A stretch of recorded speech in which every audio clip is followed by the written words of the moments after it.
Hello everyone, today we will learn about another case. The case of Risa Trexler. Losing a loved one is terrifying, especially when the person is young. It is even worse to be under unfounded suspicion. Everyone around you, including your own mother, begins to suspect that the weapon of the crime was in your hands. Risa Trexler was born on October 11, 1968, in the small town of Salisbury, North Carolina, USA, with a population of about 30,000 people.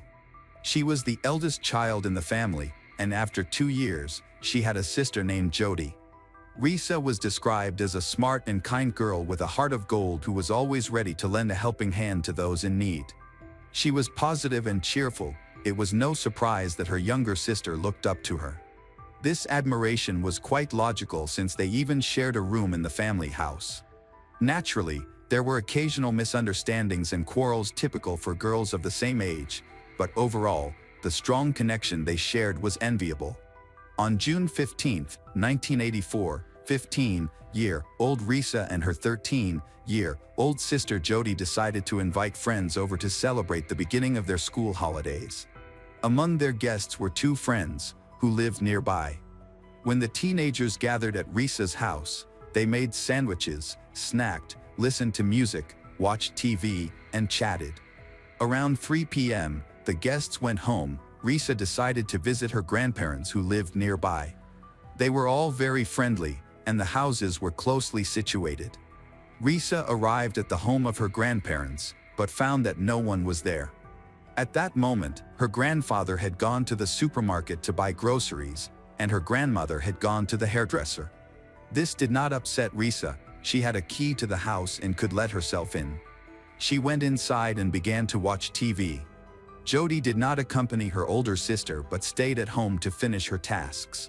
After about 20 minutes, Jody was about to go to her grandparents' house but immediately noticed that her grandparents' car was not there and decided to return home. She assumed that everyone had gone about their business and that there was nothing to do there. Later, around 5 p.m., the grandpa returned home first, while grandma was delayed at the beauty salon and was expected to arrive shortly. As soon as he entered the house, he saw signs of a struggle. Things were scattered around, and suspected that a robbery might have occurred. However, what he found in the room was far more terrifying and caused him to scream. Jody heard her grandfather's scream from the neighboring house, recognized his voice, and ran over to his home. She tried to understand what was happening, but her grandfather did not let her in. A commotion ensued as neighbors and relatives gathered. Finally, Jody managed to break into the house, where she found a robe lying on the floor in the guest bedroom. It was covered with a blanket to prevent anyone from seeing the horrifying sight. Risa was naked, with only a bracelet, a watch, and a ring on her body. She had suffered several stab wounds to her upper chest and neck. When the police arrived, they discovered signs of a break-in, but nothing valuable appeared to have been stolen. The fact that the perpetrator did not intend to rob was indicated by the victim still wearing her jewelry. The criminal's intentions were clearly much more sinister. Relatives who lived nearby arrived at the family home and were shocked by the horrific bloody sight. They were all concerned with only one question: what happened to Risa? Numerous theories emerged: a maniac on the loose. The body of Risa was sent for a forensic examination in North Carolina. It was revealed that she had received 18 stab wounds, primarily to the upper body. Additionally, clear signs of strangulation were found on her neck. A steak knife was likely used in the attack. The violence was so extreme that the blade had broken off and remained lodged in Risa's shoulder. The injuries were severe, with one stab wound nearly severing her spinal cord. This meant that even if she had survived, she would likely have been paralyzed for the rest of her life. Numerous defensive wounds indicated that the victim had fought back vigorously. Given that the body was found naked, abuse assault was suspected, and this suspicion was confirmed when male biological fluids were found on her body, which were collected for examination. The criminal was careless, as DNA samples, specifically skin from the killer obtained during the struggle, were found on Risa's neck, along with several hairs. Unfortunately, there were no hair follicles on these samples that would allow for full identification. However, the forensic scientist managed to establish that the dark, Coarse hairs belonged to an African-American man. At that time, there was no fully developed technology for compiling a DNA profile, so while the materials were valuable, they were not needed and were simply sent to an archive for safekeeping. Jody turned out to be one of the few people who had seen Risa alive before her death. This was confirmed by familiar boys who left the house just before Risa went to her grandparents' home. Jody missed her sister, eventually decided to go to her grandparents' house as well. When she approached the house, she realized that there were no cars belonging to her relatives, which meant they had both left. She did not check if her sister was there. The house seemed empty, and it was quiet, so Jody immediately headed back home. She assumed that her sister had either left with their grandparents or had gone home herself, and that they had simply missed each other on the way. Jody later heard her grandfather scream. When she looked out from her bedroom window, she saw her grandfather crying and screaming, clenching his fists in horror. Jody immediately ran to her grandfather's house to understand what was happening. No one from Risa's immediate circle could remember any dark-skinned acquaintances capable of such brutality. However, when questioning local residents, it was possible to indirectly confirm the presence of a suspicious African American near the crime scene. 9 people reported similar stories, stating that after the alleged murder, a middle-aged black man ran through the area, appearing scared. No one raised the alarm because they did not hear the girl's screams. He managed to commit the abuse without making noise. While there were some discrepancies in the neighbors' descriptions of the stranger, overall, the accounts seemed credible. Despite the clear evidence indicating that Risa was attacked by an African American, detectives began searching for suspects without targeting anyone specific at first.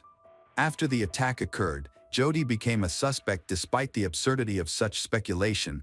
It was evident that a man was behind this crime. The local community was shocked by Risa's murder, which led to the spread of disturbing rumors.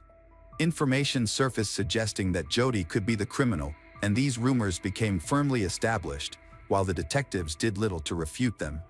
Although Jody was not actually a suspect, the growing suspicion from the public weighed heavily on her. During the funeral for Risa, the rumors about Jody intensified. Many believed she was too insensitive for such a tragic event. From that moment on, even investigators began to pay more attention to her. Despite her young age of 13, investigators interrogated Jody without her parents present. The girl was pressured repeatedly and was asked why she had killed her sister. Jody, in tears, protested and insisted that she could never do such a thing to the person she loved more than anyone in the world. Nevertheless, DNA samples were taken from her. Amid the pressure from law enforcement, even Jody's mother began to doubt her daughter's innocence. Gradually, her loved ones began to turn away from her, which was a devastating blow during such a difficult time. The police were unable to find any leads against the other suspects on the list. The detectives could not connect the bloody massacre to anyone. Consequently, the FBI was brought in to assist with the investigation. After creating a psychological profile, a suspect was identified, but contrary to expectations, the profile did not match actual investigative findings. At this time, it was believed that the suspect was a white man between the ages of 18 and 24 who must have known his victim. The man probably felt remorse after the crime and searched for a way out of the situation, indicating he was emotionally unstable. 5 months passed since the brutal murder. The investigation reached a dead end. Finally, Jody's grandfather, Walt Monroe, spoke publicly against the local police, stating that the authorities were not making enough efforts to solve his granddaughter's murder. Months turned into years, and those affected were tormented by uncertainty as they desperately sought to uncover the criminal's identity. Unfortunately, their efforts were in vain. During this time, Jody suffered the most. Even 4 years later, rumors of her involvement in her sister's murder persisted and worsened. These rumors spread to social media, infiltrated the media, and even led to the creation of dedicated groups that vilified her as the killer. Gradually, the public's interest waned, and the case of Risa Trexler ended up archived among unsolved crimes.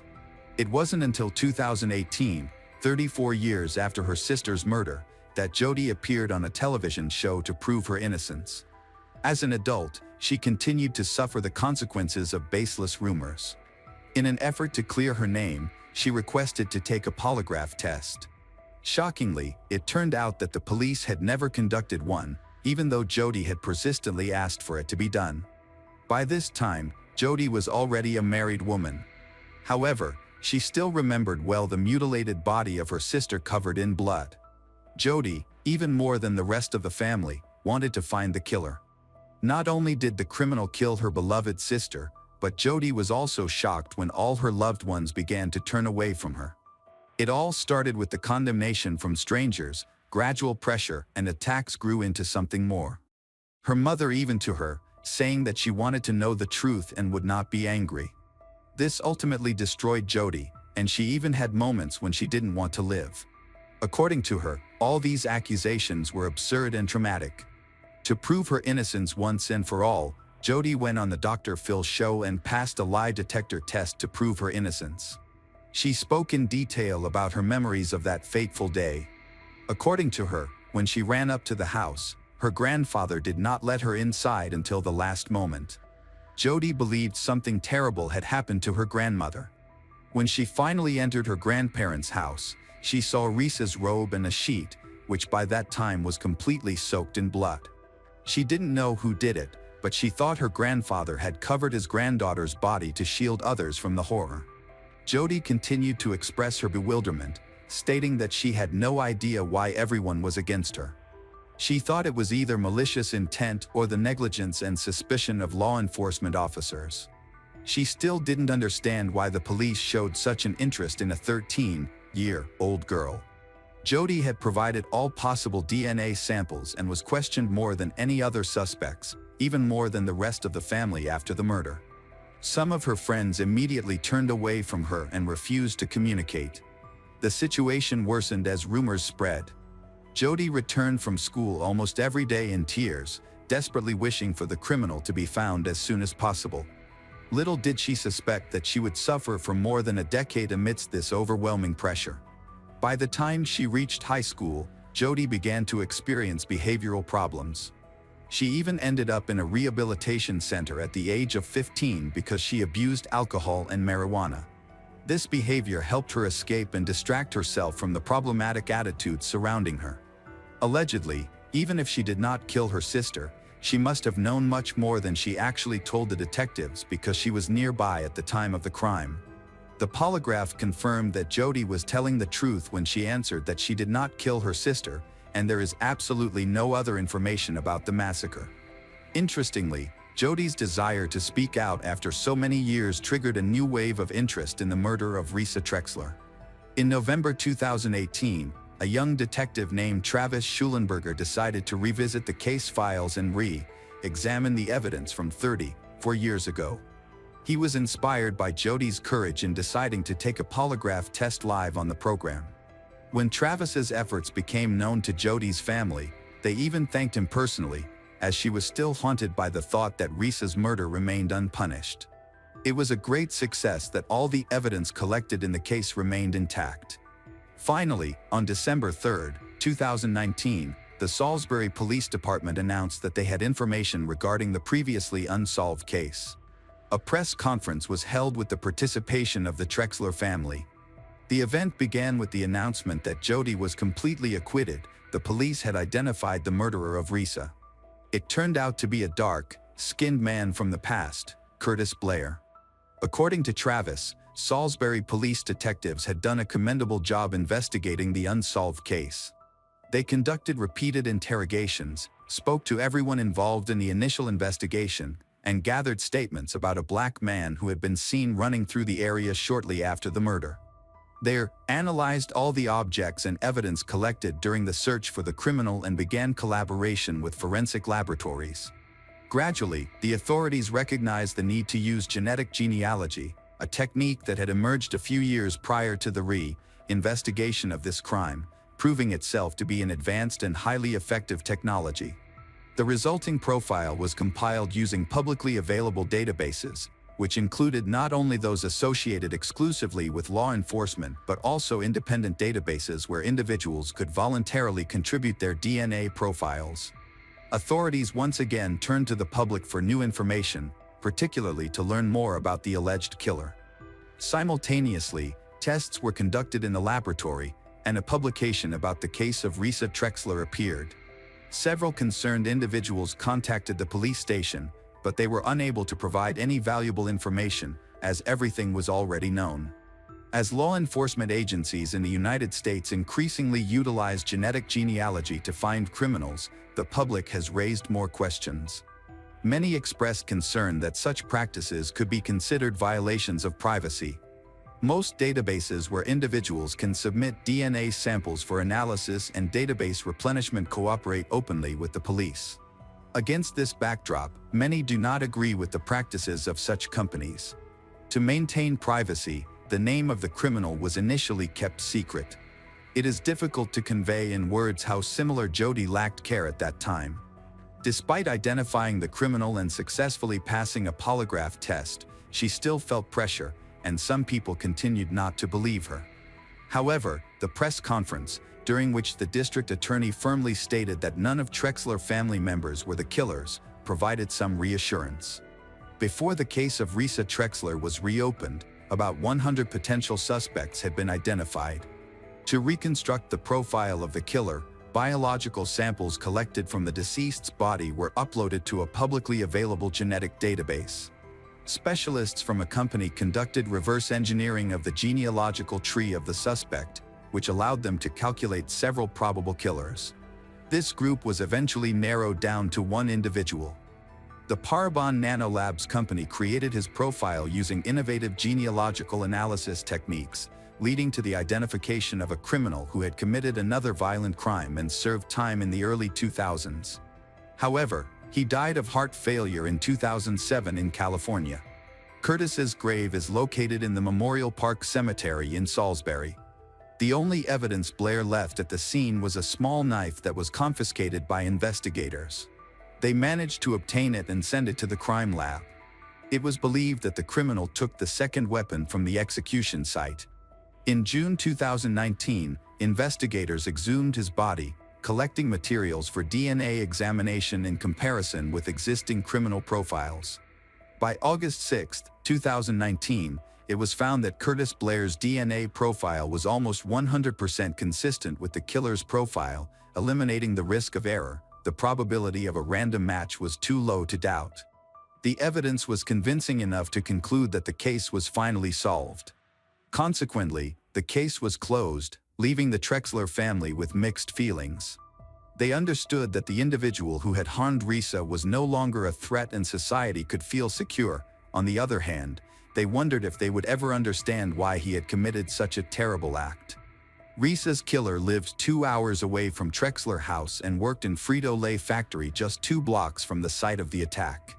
His name was Curtis Blair, a black man who was 40 years old at the time of the murder. He matched the initial descriptions provided by witnesses. He was large and strong. Born in San Diego County, California, little is known about his life. However, rumors suggest that his father was very cruel, leading to an extremely challenging upbringing. As a young man, he decided to relocate and began a journey through several states in search of a better life.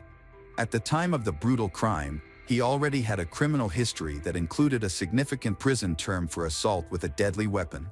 The stabbing incident began as the culmination of a robbery involving 2 men. For this crime, Curtis was sentenced to a long prison term. After he was released, he moved to a new place 2 years prior to the attack on Risa. During this time, he concealed his dark nature for a while. He hid from his bloody past in San Diego and then made a fatal decision to move to North Shaver. The Risa Trexler case, after more than 35 years in the dark, finally found light thanks to Jodi's persistence and significant advances in investigative technology. The identification of Curtis Blair as the killer not only completely exonerated Jodi, who had endured the pain of losing her sister and unjust suspicion for decades, but also brought a measure of justice to the Trexler family. Although Blair passed away and could not face trial, the revelation of the truth still provided a precious consolation, closing a painful chapter in Salisbury's history. For Jodi, this journey was not only a fight to prove her innocence but also an affirmation of her undying love for her sister, a feeling that transcended both time and injustice. However, The question of why still lingers in the minds of those left behind. What drove Blair, a person who once lived right in the heart of the community, to so cruelly attack an innocent young girl like Risa? His true motives will likely remain a mystery, buried with him in a grave in Salisbury Cemetery. Above all, this case is a testament to the power of science and the human determination to find the truth, no matter how long it takes. For the Trexler family and the Salisbury community, the resolution of the case is not just the end of a nightmare but the beginning of a healing process, a journey they have long awaited to begin. Hello again, true crime fans. We've got another mysterious case to explore. The case of Hannah Payne. On the evening of May 7, 2019, a major traffic jam occurred on the road near Hartsfield-Jackson International Airport in Atlanta, Georgia. At the same time, a truck carrying batteries caught fire on nearby I-285, causing several access points to be closed. This caused frustration and anger among many motorists. Terry Robinson, a correctional officer in Georgia who was off duty, was driving on Clark Howell Highway when he saw a red pickup truck run a red light. The truck nearly collided with a black SUV before crashing straight into a semi-truck. The semi-truck driver, Stanley Kimball, managed to escape his cab without injury, as did the SUV driver, Hannah Payne, who was unhurt and pulled over to the side of the road. Terry and 21-year-old Hannah both called 911 to report the accident. After the crash, Kenneth's pickup truck began to smoke from a fuel leak, and he initially appeared uninjured. He got out of the truck and walked around it, presumably trying to assess the damage. After waiting 20 minutes without seeing the police arrive, Terry became concerned about Kenneth's actions. Despite the significant damage to his truck, Kenneth was able to start it and drive away from the scene. Terry then asked Hannah to take a photo of Kenneth's truck's license plate. Hannah Payne, the young driver of the SUV, quickly got behind the wheel and pursued Kenneth. While driving, she called 911 again to report that the man involved in the accident might be drunk. She mentioned her intention to catch up with him to take a picture of his license plate. The police urged her to stop the chase and put her safety first, but Hannah was determined to follow him. She caught up with Kenneth and gave the police his car details. Despite this, she continued the chase, telling the police that she could not let a drunk driver cause another accident and refused to return to the scene of the original accident. Hannah then parked her SUV on the street at the intersection of Forest Peak and Road, about a mile from the accident site.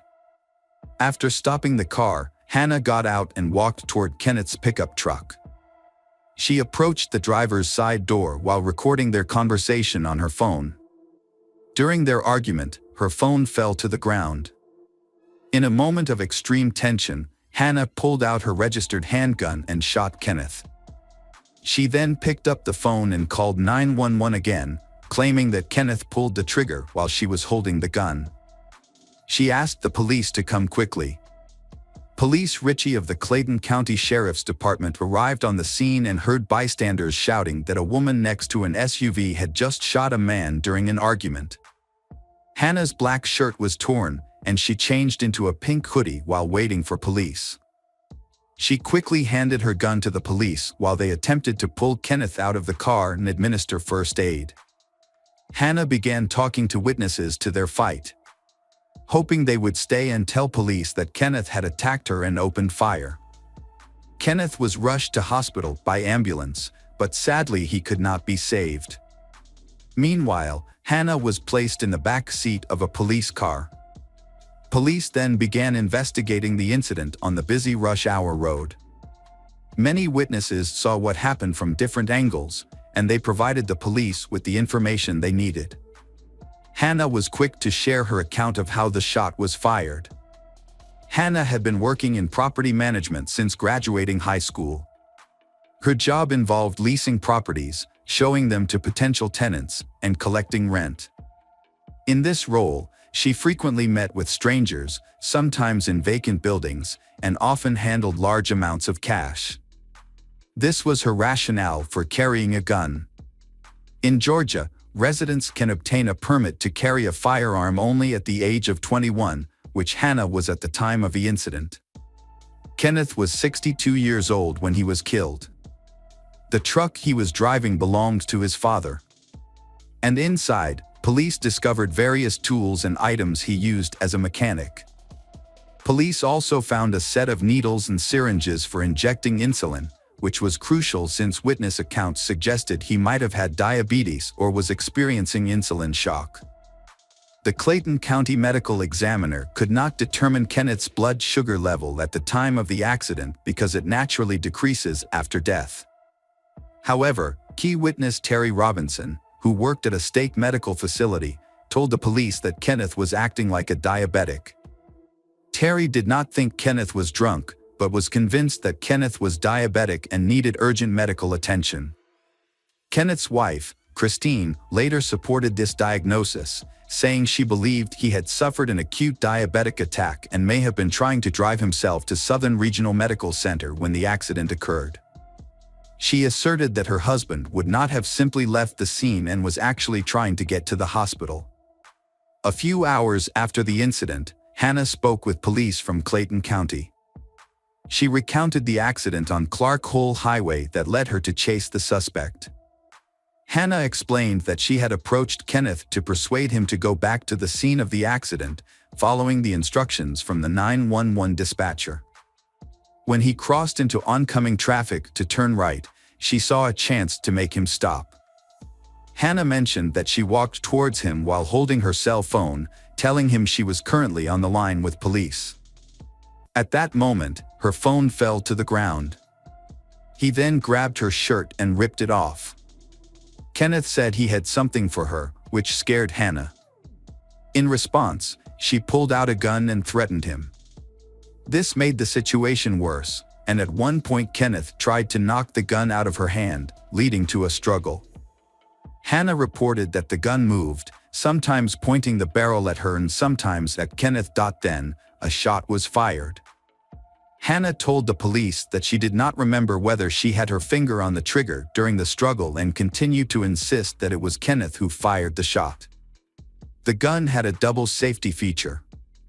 First, the user needed to squeeze the handle to activate a switch on top of the weapon, and only then could they put their finger on the trigger to fire. Hannah mentioned that she didn't put her finger on the trigger because she was aware of how the safety worked. She believes that during the struggle, the gun may have spun, allowing anyone to release the safety catch and pull the trigger. Tiana McKinney, a witness, was driving a coworker home at the time. They saw Hannah's SUV. After noticing that the SUV had cut off Kenneth's pickup truck in the opposite lane, leading to a heated argument, she called 911.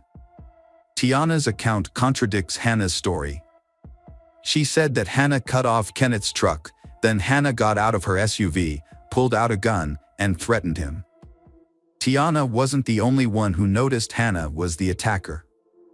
Cameron Williams captured a short video of the confrontation between Hannah and Kenneth.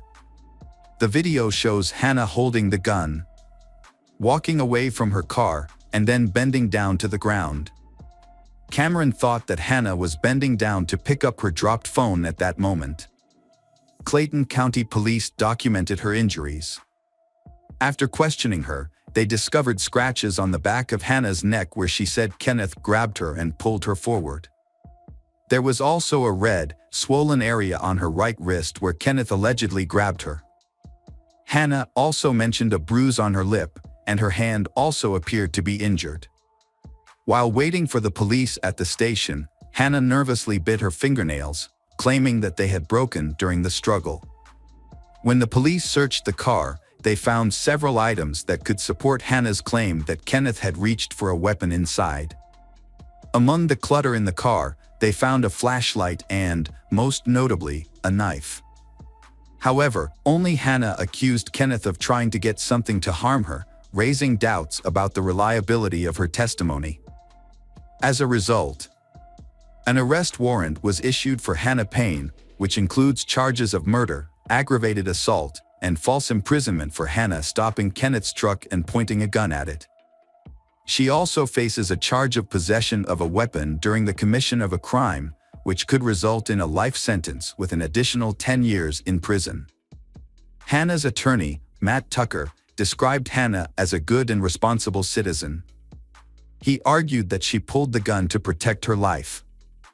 Furthermore, he said that the state intentionally altered 911 recordings from the incident to remove portions of the audio that could support Hannah's testimony.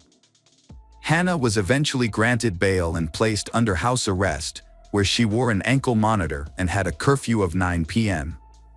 Her release on bail upset the Kenneth family and many others who believed her actions were racially motivated. The case received widespread media coverage because it involved a white woman who shot a black man and was granted bail twice. Hannah's family later gave an interview, criticizing how the media portrayed her as someone very different from who she truly is. Hannah's parents expressed their condolences to the family of the Kenneth, while emphasizing that Hannah is a kind person who treats everyone equally, without regard for race or other differences.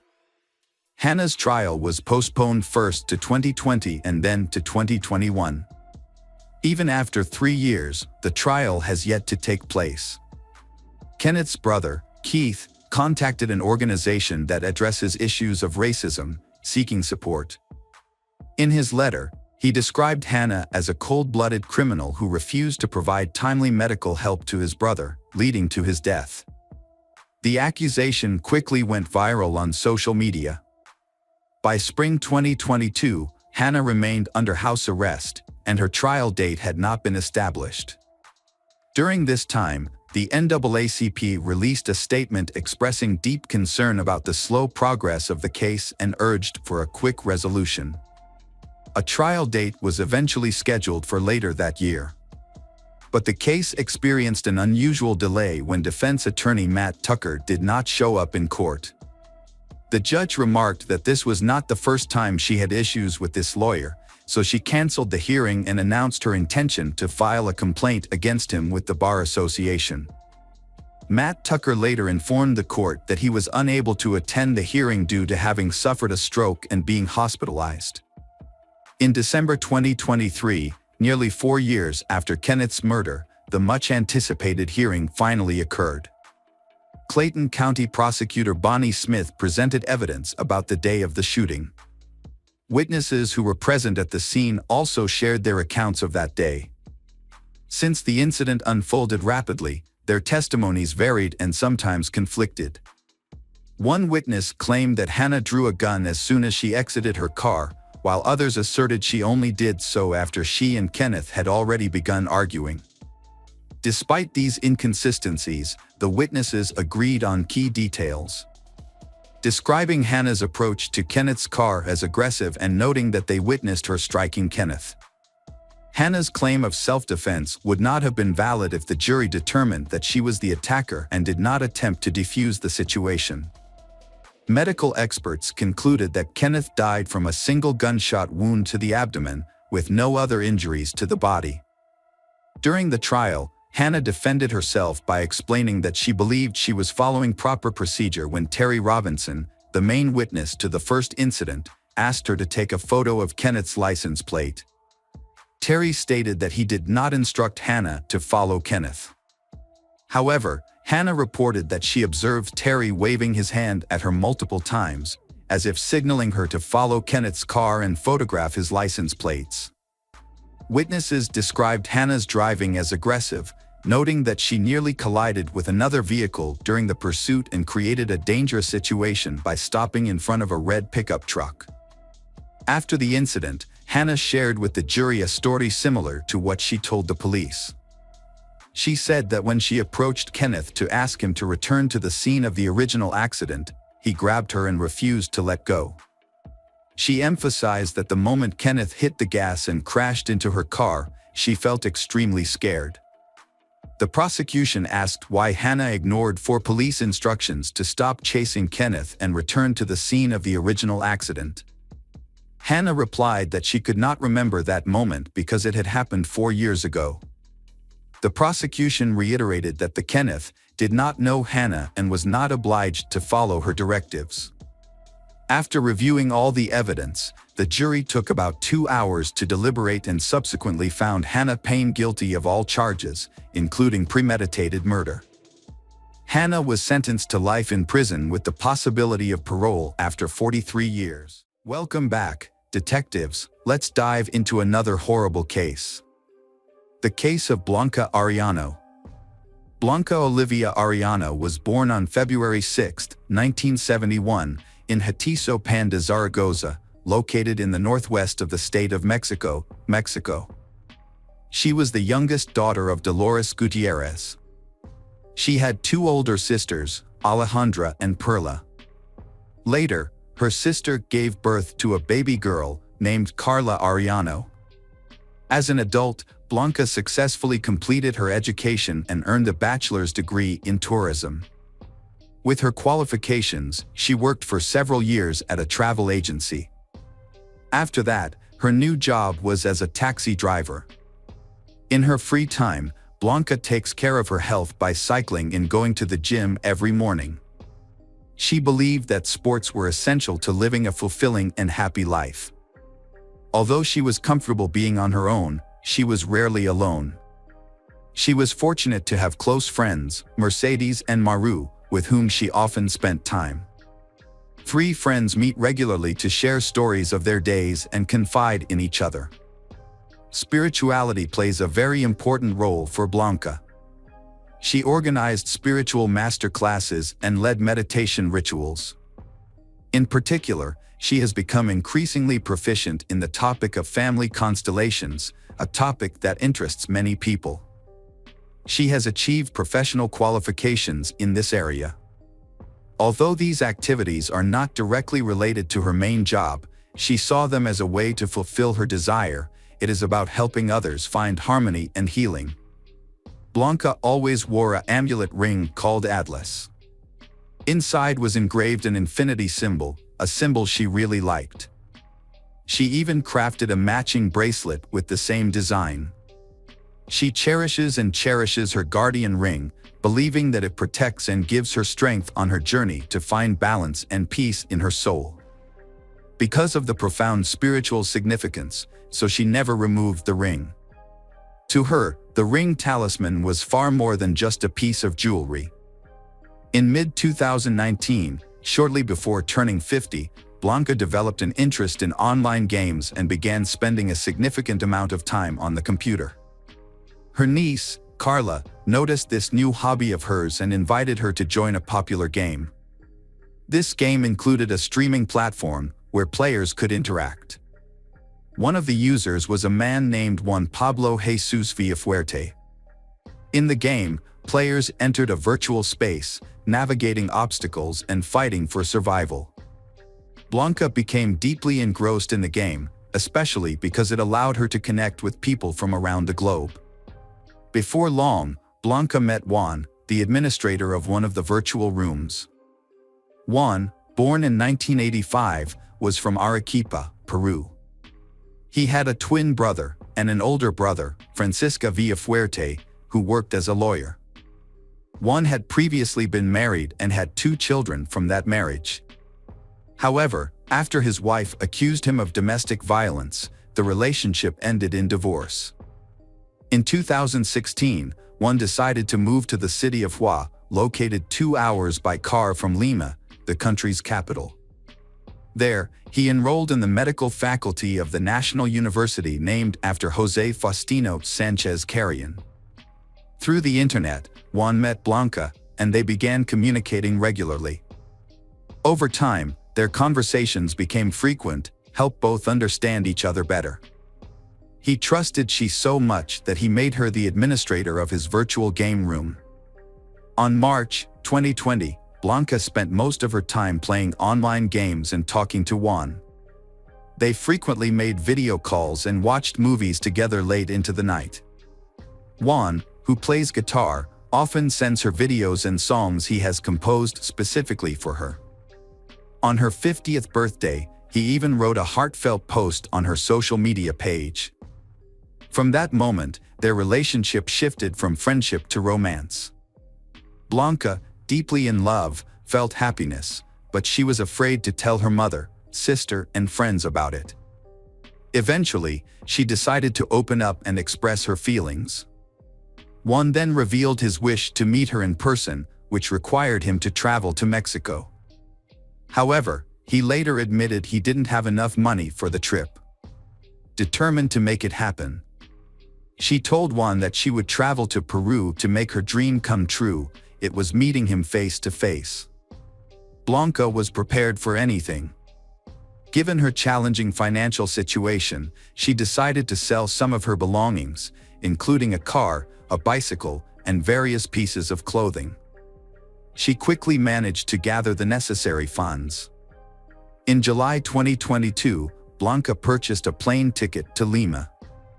Shortly before her departure, she informed her family about her plans. Initially, her decision surprised her mother and sisters. However, after some thought, Alejandra, her older sister, acknowledged that Blanca was an adult and had the right to make her own choices in life. Ultimately, Alejandra simply wished her younger sister well. On July 27, 2022, Blanca boarded the plane, eager to reunite with Juan. A new chapter in her life began. By 2:45 a.m. the next day, she had arrived in Peru, where Juan greeted her at Jorge Chavez Airport. Their first stop was at the riverside, where Juan introduced Blanca to his family. After this gathering, they went to a room Juan had rented from Mrs. Magdi Loli Milan. However, there was a complication. The room was rented for one person only, so they had to keep Blanca a secret. One might think that Blanca would feel uncomfortable in a foreign country, where she knew no one, but she was entirely unbothered. She stayed confident in her plans, which included buying a car and becoming a taxi driver in Lima. Driving was what she did best, and she's sure she could continue her usual work in a new city. She regularly contacts Alejandra and Carla to keep her loved ones updated. She shared details about her daily life and the beautiful places she managed to visit. Everything was going perfectly for her, just as she had envisioned. Blanca was also happy to share her excitement about a new romance. She and Juan lived near the beach, a location she adored. She often recorded videos of the stunning ocean views and sent them to her family. To stay connected with Juan while he was at school, she purchased a local mobile phone. She told her mother and Carla about the phone but, curiously, didn't share her new number with them. While this struck her family as a bit odd, everything else seemed fine, and they soon let it slip from their minds. While Juan was studying, Blanca spent time alone in her room attending online training sessions with her friend, Mercedes. It was an innocent activity, but Juan disapproved, so Blanca tried to keep it hidden until he got home. Then, she admitted to Mercedes that she was secretly participating in the training. This made Mercedes reflect on Juan's overly controlling behavior toward Blanca. She started thinking about it more and more, and over time, their relationship began to fall apart. At that time, Blanca had no job, no income either, so Juan was giving her $20 a week for expenses. Their arguments and disagreements became more frequent. Sometimes, Juan made excuses about having to attend classes so he wouldn't come home in the evening. In October 2022, Juan met a woman named Carmen Marin Castillo, who rented out a room for students in Northeast Lima. Immediately after that, he and Carmen fell in love. Soon, he started spending more and more time with Carmen. Feeling confident in his feelings for her, he decided to end things with Blanca. On November 6, 2022, around 2 p.m., Juan was in Lima and sent Blanca a message saying he would arrive in 3 hours. At approximately 6 p.m., he arrived at Mercedes in Deco Street, turned off the GPS on his phone, and went to meet Blanca. He attacked Blanca, striking her multiple times on the head and ribs. He continued beating her until she stopped breathing. Using his medical tools, he dismembered her body to make it easier to easily dispose of it. Realizing that Blanca could be identified by her tattoo, he removed it and distorted her fingerprints. The next morning, Juan started searching the internet for information on how to factory reset the phone Blanca used. Meanwhile, her loved ones grew anxious because they had stopped receiving messages from her. Carla is trying to find her aunt, Blanca. She reached out to Juan on social media to ask about her aunt's whereabouts. Juan claimed he had no information about Blanca's, but he explained that Blanca was unhappy with their relationship and had decided to go to Lima for a break. He added that, after realizing he couldn't give her the life she wanted, she planned to return to Mexico. Blanca's family found Juan's explanation puzzling. She had never mentioned her relationship with him nor expressed any desire to come back home. Distrusting the words of Juan, someone they barely knew, they decided to seek help from local residents. Together, they created a social media post about Blanca's disappearance, naming Juan as the only person she had been in close contact with in the unfamiliar city. Feeling desperate and powerless due to the vast distance between them, her family managed to file an official report with the prosecutor's office after several hours, officially declaring she missing. The Peruvian National Police promptly began an investigation. Meanwhile, Juan worked on creating an alibi. He called his university friend, Edson Amir Flores Aragon, claiming he felt unwell and needed some help. Around 4 p.m., Edson arrived at Juan's house, where Juan offered him a few drinks. After some time, Edson became heavily intoxicated. By approximately 6 p.m., Juan took he outside, ensuring the neighbors saw them together. The two then went to a store, where Juan purchased 8 garbage bags. Afterward, Juan said goodbye to Edson and returned home. Once alone, Juan placed Blanca's dismembered body into the garbage bags. Later that evening, he went to the beach near the port of Chorrillos to dispose of the remains. At the site, a canal flowed into the sea, and Juan completed his gruesome task before heading back home. On November 8, 2022, he left the house carrying a large backpack and went to a shopping center. There, he purchased various cleaning supplies, including a significant amount of chlorine. A surveillance camera captured him as he left the store. After returning home, Juan carefully cleaned the room, determined to erase all evidence and continue his life as if nothing had happened. 2 days later, on November 10, 2022, a group of fishermen were working at the beach port when they noticed a flock of birds circling over the shore. Curious, they approached the area and made a horrifying discovery. On the sand lay a head, a hand, and a body. Terrified, the fishermen immediately contacted the police. The police arrived at the scene, accompanied by representatives from the Prosecutor General's Office of Forensic Science. While examining the remains, they noticed something unusual, a ring on the victim's fingers. Investigators initially hypothesized that the woman had been killed elsewhere and her dismembered body had been moved to the beach. However, to confirm the identity of the victim, they needed to analyze the remains. The investigation soon hit a major obstacle. The victim's fingers had been mutilated, making it impossible to take fingerprints. This unusual detail led investigators to suspect that the victim might be a foreigner.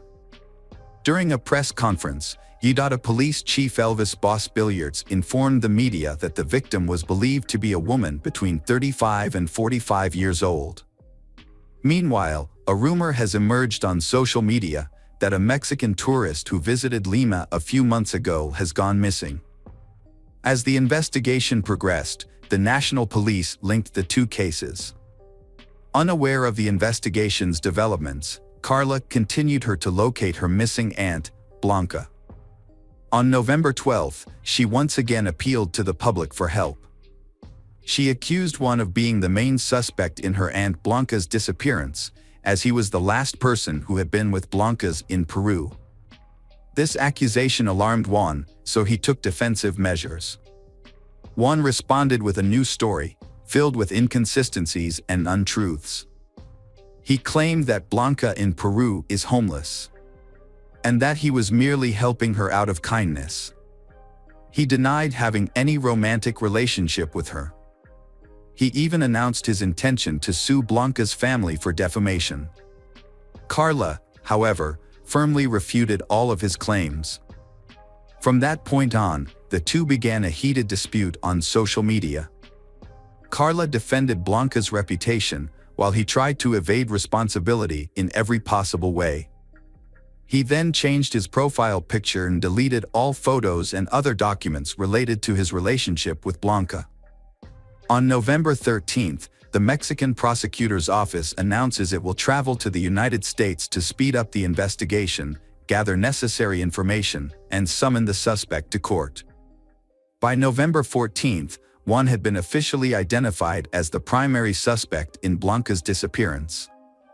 During the interrogation, he said nothing and was uncooperative, leading investigators to search his home. His brother, Francisca, who is also his lawyer, is confused by his silence.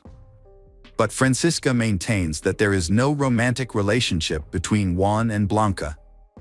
That same day, Blanca's relatives contacted the police to share key information, reporting that Juan had personally gone to the airport to pick up Blanca when she arrives in Lima. The evidence continues to emerge, shedding light on the case. During analysis of the photos, investigators confirmed that the ring found on the beach belonged to Blanca.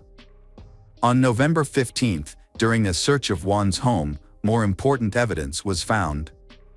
Inside the house, investigators found 3 suitcases, a Mexican flag, women's clothing, and hair. Using fluorescent lighting, traces of blood were found in the bedroom, bathroom, shower, on the mattress, and in a vase. Based on this evidence, authorities requested Juan's temporary arrest. Subsequent DNA tests confirmed that the evidence found in the house undeniably belonged to Blanca. Blanca's family, including Alejandra and Carla, were devastated upon hearing the news.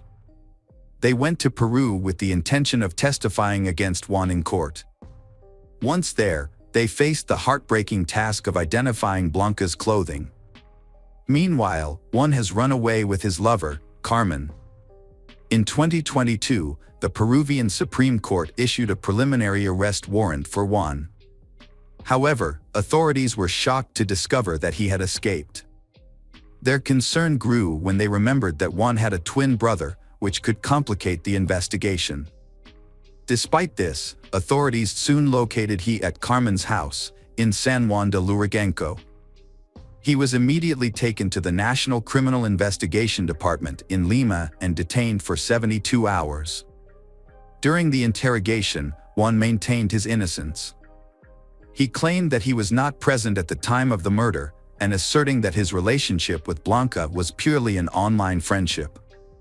At the hearing, he portrayed himself as a wrongfully accused man, expressed sympathy for Blanca's family, and urged the police to find the real perpetrators. On November 22, 2022, a hearing was held where it was requested that Juan be placed in custody. Prosecutor Marcus said it would be difficult to convince people of Juan's involvement in Blanca's murder. But he stressed that if Juan were released, he would likely try to escape again. The court approved the request, and Juan was sent to Carquin prison in Gua, where he was to remain for at least 9 months. Before the trial concluded, he filed an appeal. However, his lawyer did not attend the hearing. The judge rejected the appeal, stating that sufficient evidence had been gathered to prove Juan's involvement in the crimes and reminding him of his false testimony. During this time, Blanca's family tried their best to bring her body home in order to hold a funeral for her. Initially, this seemed impossible, as further testing on the remains might have been required as the investigation continued. Finally, in February 2023, Blanca's remains were sent to Mexico. Her family entrusted the remains to a funeral home for cremation and announced they would temporarily keep the ashes.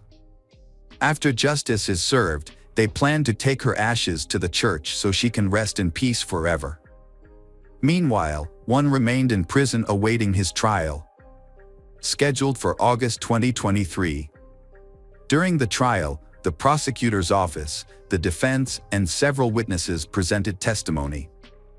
The accused, Juan Pablo Jesus Villafuerte, was found guilty, and the court proceedings moved to the stage of delivering the verdict. On September 12, 2023, a virtual court session held by the Supreme Court of Lima announced the decision. Present at the session were Juan, who was in prison, his lawyer, Fernando, and one of Blanca's sisters. In his statement, the judge said that although the prosecutor's office accused Juan of organ trafficking, the complaint was dismissed due to lack of evidence.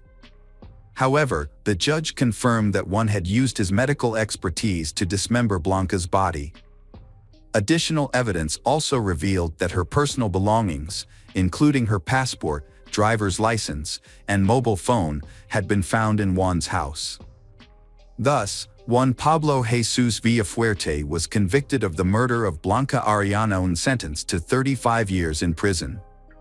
Furthermore, he was fined $1,000, payable to Blanca's family. After the verdict was announced, Carla, Blanca's niece, expressed her dissatisfaction. She argued that the 35-year sentence did not reflect the severity and cruelty of what Juan had done. She believes that such a sentence would allow rapists and murderers of women chance to reintegrate into society, something she finds unacceptable. Welcome back, detectives. Let's dive into another horrible case. The case of Fernando Federico Reyes. The exact birth date of Fernando Federico Reyes is unknown, but he was born around 1983 in the village of Pampa Blanca, located in the El Carmen department of Jujuy province in northeastern Argentina. He was the youngest of 5 children of Orlando Reese and his wife, Tate. Records indicate that his older brother was named Diego. There is little information about Fernando's childhood and adolescence. In 2008, Fernando, then in his 20s, met 14-year-old Dana Estrella Belén Martinez. Despite their age difference, they quickly developed a relationship. Dana, born in 1994, grew up in the same village and had a close relationship with Fernando's family. She was known for her cheerful, energetic personality and for spreading positivity to those around her. Dana loved the nightlife and often attended parties. Their friendship quickly developed into a serious relationship and they began living together. They moved to the city of Pampa Blanca, and Fernando made a living as a taxi driver. A year and a half after moving in, the couple finally contacted Fernando's relatives to tell them about their new home. They shared how their lives had changed and reassured his family that everything was okay. Some time later, Fernando began to keep in regular contact with his mother and often sought her advice, especially during conflicts with Dana. At the beginning of their journey, both Fernando and Dana had frequent job changes, which affected their finances. As a result, they were evicted from their home in Lario. Undeterred, they moved to Las Naga in the province of Belén. In this small village, they rented a small house owned by a man named Jose Cruz. Once they settled in, the neighbors quickly became aware of the couple's financial difficulties. Although the villagers themselves were not wealthy, they organized a fundraiser to provide Fernando and Dana with clothes, shoes, and food. The couple was extremely grateful for their kindness. The couple made new friends, including Maria and Simon. At the same time, Fernando's relationship with Dana was getting worse, which did not escape the notice of their neighbors. As arguments became frequent, the couple decided to separate. However, Fernando couldn't leave the children, so they all continued to live together under one roof. Over time, Dana began to threaten Fernando, warning him that if he left her and their children, she would report him to the police for violence. This behavior made their relationship even more complicated. As he usually did, Fernando reached out to his relatives to explain what was happening, including Dana's threats and his wish to divorce her. His parents, who lived in Jujuy, were concerned about their son's family issues. Dana begins to develop a close relationship with Simon and Maria. Dana's provocative actions increased the conflict between her and Fernando. In late November 2022, Jose, the owner of the house Dana and Fernando rent, invites Fernando to the Virgen del Valle de Catamarca celebration, which will take place from Sunday, December 4th to Thursday, December 8th. Fernando agreed to go. On Saturday night, December 3rd, there was a dance at the San Roca Club. Dana attended with Simon and Maria. When Fernando arrived, he and Dana got into an argument, but it quickly calmed down. People around witnessed the incident but did not intervene. Finally, frustrated and angry, Fernando decided to leave and headed toward a deserted area. Fernando was suddenly attacked by Dana, Simon and Maria, who hit him several times on the head with blunt objects. He fell and died on the spot. The attackers then set fire to it and threw Fernando's body into it. One of the residents of La Ciénaga saw the fire in the field but did not think much of it. Eventually, it became clear that the fire did not completely burn the body. The three then placed the remains in bags and went to the banks of the Belén River. There, they dug 2 holes and buried 2 bags containing Fernando's body. Dana, Maria, and Simon returned to the party, where they drank, danced, and had fun until dawn, as if nothing had happened and without arousing the suspicions of the locals. On Sunday, December 4th, Jose was waiting for his friend Fernando to arrive for a party they had planned. As time passed and Fernando still hadn't shown up, Jose began to worry and reached out to Dana for clarification. She informed him that Fernando had gone to visit his family. Jose was left feeling confused and bewildered. He couldn't understand why Fernando hadn't told him about this. Days went by, but Fernando still didn't contact Jose. Concerned that something might be wrong, Jose asked Dana again for more information. It was then that she revealed that Fernando and Dana had decided to separate. The neighbors found it odd that the loud arguments in the couple's home suddenly stopped. Additionally, no one had seen Fernando for several days. Then, Dana told Jose that Fernando had gone back to the province of Larioca and found a well-paying job there. However, as she tried to dodge uncomfortable questions, her answers became more vague and unconvincing. This led Jose to doubt her stories. Over time, the children also noticed their father's absence and innocently asked their mother about it. Dana shared the heartbreaking news that their dad had died and was buried by the river. The children, feeling disheartened, did not fully understand what was happening. They began to bring flowers to the spot where their father had died. Jose decided to talk to the neighbors to gather information about Fernando's disappearance. 2 residents reported seeing the couple arguing. At a party later, another neighbor mentioned a fire that had broken out during the night. Meanwhile, Dana continued to deceive Fernando's family, claiming that he had abandoned her and the children. She also began asking them for money to support the children. In mid-April 2023, Jose, determined to uncover the truth, sought to verify whether Fernando had indeed returned to Jujuri and to his family. Fernando's brother, Diego, ignored the messages and then blocked Jose. Despite this setback, Jose persisted and contacted Fernando's sister in his quest for answers. Unfortunately, he also failed her, as she did not trust his intentions. In late April, a party was held 2 hours away from La Ciénaga. Dana and Fernando were guests at the event. Dana left her children at home and locked them inside. When she arrived at the party alone, the other guests became concerned because they had not seen Fernando since November, and he still had not shown up. Then Jose, the landlord, heard noises coming from the house. He had a spare key, so he decided to check inside. There, he found the small children left alone. One of the girls told him something that made him realize that he needed to call the police. On May 5, 2023, Jose reported Fernando missing. A large-scale search operation began shortly thereafter, involving police, forensic experts, and search dogs.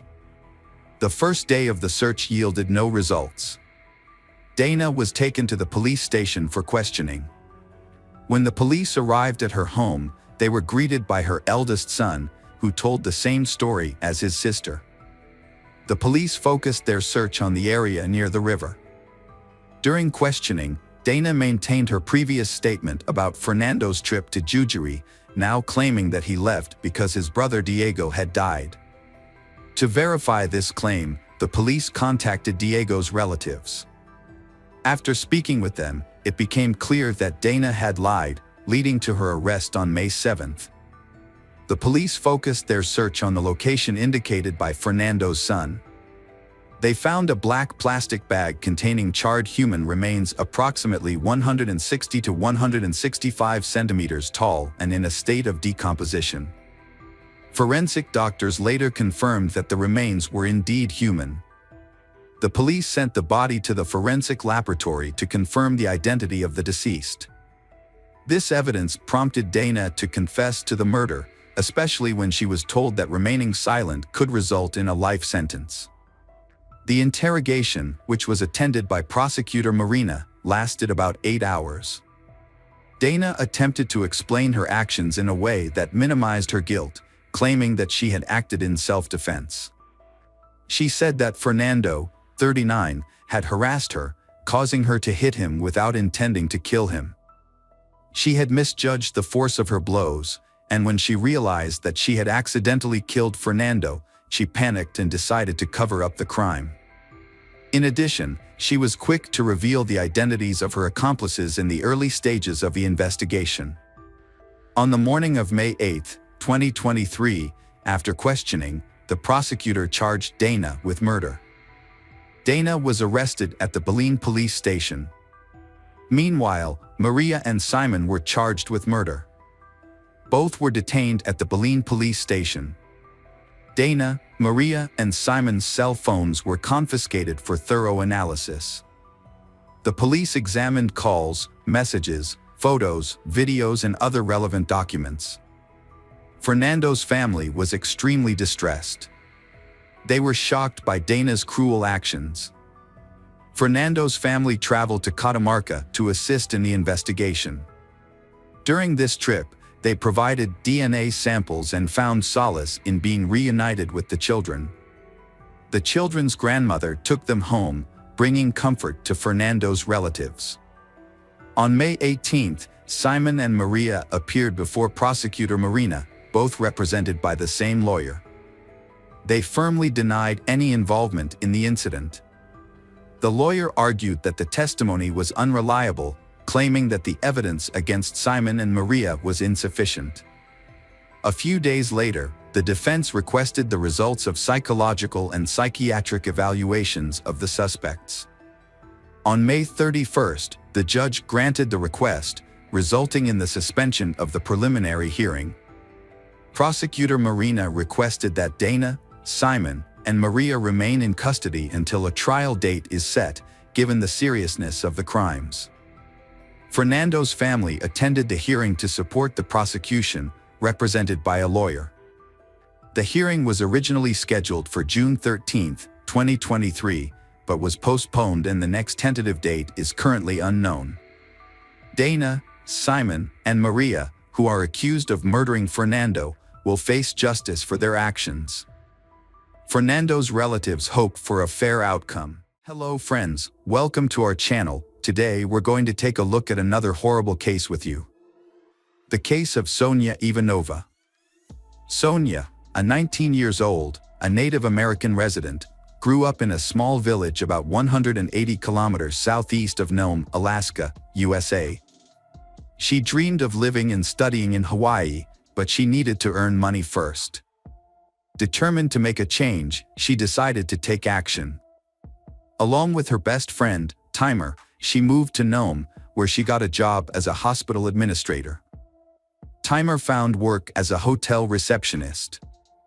They shared an apartment and felt comfortable in their new surroundings.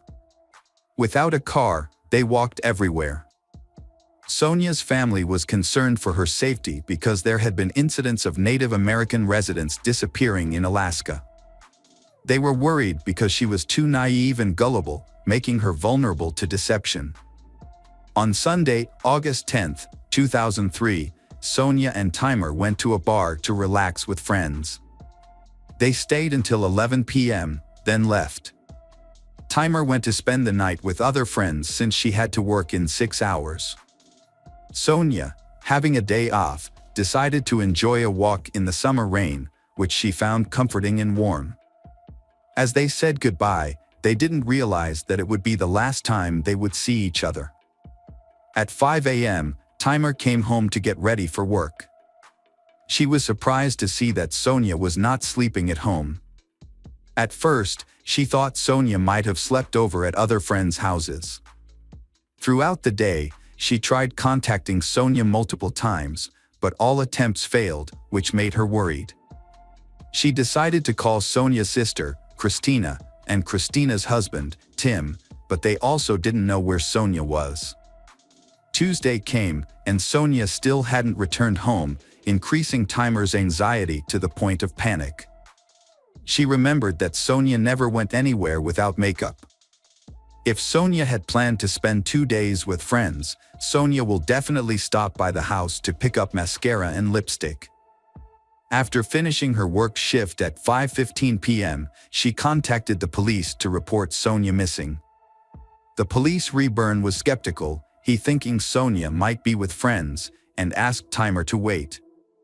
None of the people interviewed knew where Sonia had gone. Christina and Tim were also actively searching. They searched every part of the city and questioned everyone about Sonia's whereabouts. Their next lead was a young man named Kyun, who was a friend of Sonia and whom she apparently liked, but they couldn't locate him either. All their hopes were placed on the police. However, initially, the known police were not interested in searching for Sonia. It was only after the hospital where Sonia worked reported her disappearance that investigators seriously took on the case. Reburn questioned Timer once more. According to her, there is no problem between them. Sonia seemed happy. There were no arguments, and if they ever had misunderstandings, they would talk it out and quickly reconcile. Then, she joined the search operation with many volunteers and, along with her friend, searched for Sonia on the outskirts of the city. A moment later, the police received a call. Timer was hopeful, thinking that Sonia had been found. Indeed, Sonia was found, but the news brought no joy. A few hours earlier, a fireman noticed fresh tire tracks on a deserted road and decided to investigate. Soon, he was at the police station and tell everything. The officer Bran asked the fireman to show the location, and together they went to an abandoned gold mine. What the officer saw there shocked him. Although he couldn't see the woman's face, he immediately knew it was Sonia. When he learned what happened to Sonia, Timer felt extremely painful. Even after 20 years, the pain still lingers in her heart. It was extreme sadness, hopelessness, and anger. She was primarily angry with herself, believing that if she hadn't left Sonia alone to visit her friends for the night, Sonia might still be alive. Meanwhile, the investigation into the terrible murder began. Due to lack of skills and equipment, local detectives had difficulty investigating the case. So they turned to the Alaska Bureau of Investigation, ABI, for help, which specializes in investigating complex crimes such as murder. When investigators arrived, they immediately secured the scene. They using road barriers and shelter tents, fearing that precipitation might destroy important evidence. During their investigation, they discovered blood traces that had been driven over by a car. So, they suspected the perpetrator might have been responsible. Upon closer inspection, detectives noticed an unusual detail about the tire marks. One tread was different from the other three. This suggested that the suspect's vehicle had two different types of tires. Additionally, they found blue paint stains, likely from a vehicle. Because the paint stains are quite high above the ground, investigators theorized that the vehicle could have been an SUV or a truck. Further investigation revealed that Sonia had not been raped. There was no DNA evidence on her body or at the crime scene. This brutal murder has left the town's residents bewildered. And they do not know who is responsible. Sonia, a friendly girl, had no known enemies and hadn't been in conflicts with anyone. Officer Reburn revisited the list of Sonia's friends and was particularly interested in Daniel Ango, also known as Kyun. Tim and Christina had tried to reach him during the search for Sonia, but he did not respond. Police were aware of Kyun because previously, his ex-girlfriend had filed a complaint against him for mistreating her. He was considered a suspect, not only because of his temper but also because he owned a blue truck, have different tires. When investigators examined the vehicle, they discovered a blue awning with blood stains inside, as well as blood on white sneakers and one of the 3 guns in the truck.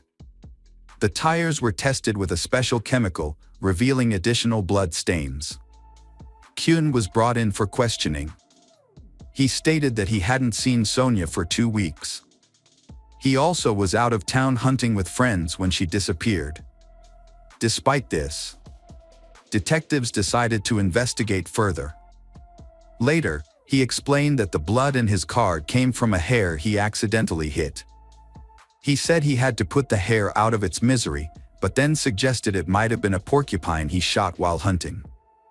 With that, the interrogation ended, and he left the police station calmly. Timer and Christina are unhappy with the police investigation and feel it is stalling. A week after Sonia's body was discovered, they went to the Nome police station and attached a photo of her to the wall outside. An officer came out, told them to leave, and removed the photo. Despite this, Timer showed up at the station every morning at 8 a.m., standing there to demand answers. The public did not know that investigators had identified Kyun as the prime suspect and were not investigating anyone else. However, the detectives were mistaken. The blood found in Kyun's truck was not human, the tire tracks at the crime scene didn't match his vehicle, and the blue paint traces didn't match his truck's color. Kyun's story was true, and the investigation was halted. Only 2 of the 8 local police officers are still actively investigating the case: Officer Reburn, who had received information from Timer about Sonia, and Officer Brian, who was the first to arrive at the crime scene. However, Brian was unhappy with the investigation because he had been assigned to the night shift, which prevented him from conducting interrogations. Red Bear, according to Brian, didn't seem to take his job seriously and was slow to share new information with him. Brian is determined to find out the truth. He decided to review the case file during his night shifts. Suddenly, he noticed a message from a woman. She mentioned that she had seen Sonia while Sonia was missing. She saw Sonia get into the car. This was new information for Brian, and he quickly sought out the woman. He had a detailed conversation with her. The woman's name was Florence. She was surprised that no one had contacted or interviewed her. She explained that she had been standing outside her house with her sister, smoking, when Sonia walked by and greeted them. Then, a car passed by and blocked Sonia's path. He said something to her, after which she got into the car. They drove off in the direction where Sonia's body was found a few days later. Officer Brian thanks Florence and he begins to think about her statement. He was convinced that the ABA agents needed to return to the city and continue the investigation. One detail from Florence's story unsettled Brian. She had seen a sticker on the car Sonia entered, which read Nome Police Department. This suggested that one of his colleagues might be Sonia's killer. He needed to process this information. The ABA team, led by Eric Burette, returned to Nome to investigate Florence's testimony further. Eric informs the group about 2 policemen who were on duty at the station the night Sonia went missing, Matt Ons and Stan Ulker. At that point, both of whom had been with the Nome Police Department for 3 years.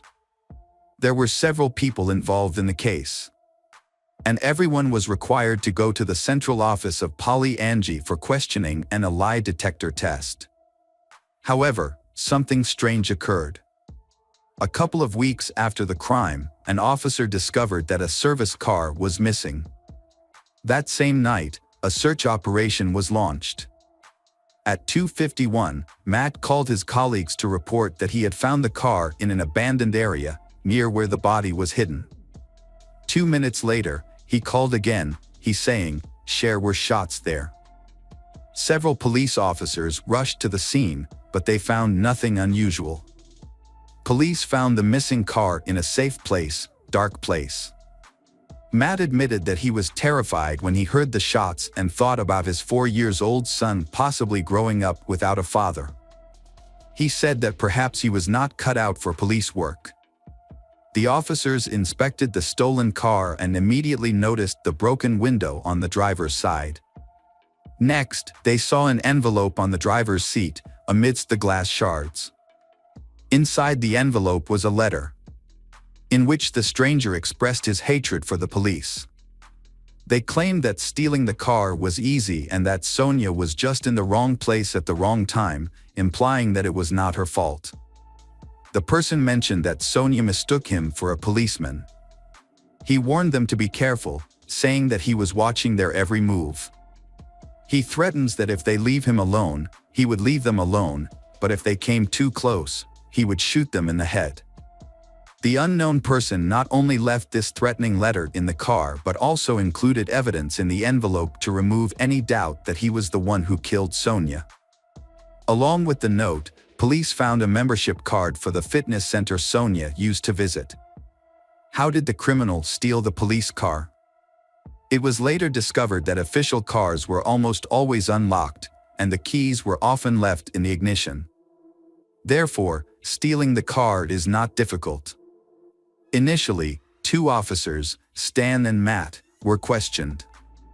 Their testimonies were almost identical. That evening, they were called to a domestic violence incident. The man who caused the incident attacked them, then he was arrested and taken to the police station. Stan stayed in the office to handle paperwork, while Matt patrolled the streets alone. This occurred between 1 o'clock and 1:30 a.m. Matt reported hearing gunshots, but he spent an hour trying to locate their source without success. His shift ended at 7 a.m., and he went home. Both officers, Stan and Matt, stated they did not see Sonia that night and were not involved in her death.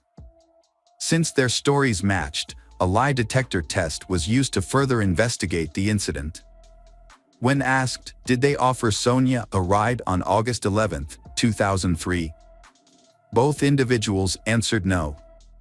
They gave the same response when questioned about her murder.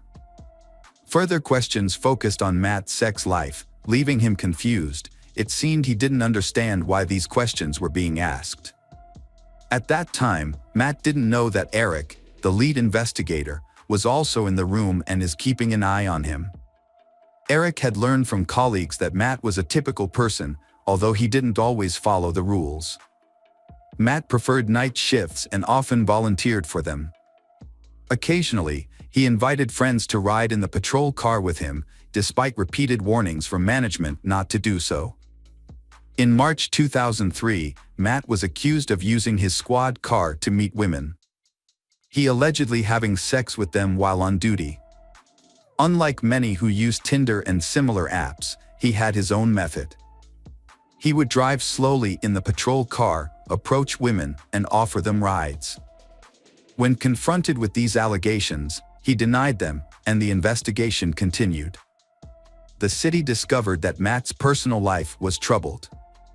In a custody battle in court, he is trying to sue his wife for custody of their 4-year-old son. The child currently lives with his mother, but the boy also visits his father, because his parents are separated. On the morning of August 12, Matt called his wife to say he couldn't pick up their son, because he had to work on a missing girl case, which might take a long time. His wife confirmed this to the FBI. When asked if she was sure the phone conversation took place on August 12th, she affirmed with certainty, because that day was her birthday. At that point, when Sonia had not yet been reported missing, then how could Matt know she was missing? On October 25th, he was arrested and charged with Sonia's murder. This news didn't surprise everyone. 6 women reported to the police, accusing Matt of not only failing to maintain order and security on the streets but also posing a threat to many people. They felt relieved after his arrest. One woman claimed that when she was drunk, he detained and assaulted her in the squad car. She didn't report it immediately, fearing disbelief due to her intoxication. 2 other complaints were filed against him, but they were not properly addressed. Investigators have no evidence to prove Matt was involved in the murder. They don't know where Sonia's clothes are or where he hid the weapon. And they found nothing suspicious in the patrol cars. The detectives worried that their information wouldn't convince the jury of Matt's guilt. However, they were about another lead, a hunting camp about 30 kilometers from the city. He frequently visited this camp, and a witness saw him burning his gloves there. If true, he might have destroyed other evidence at the camp. At there, investigators thoroughly examined the ashes.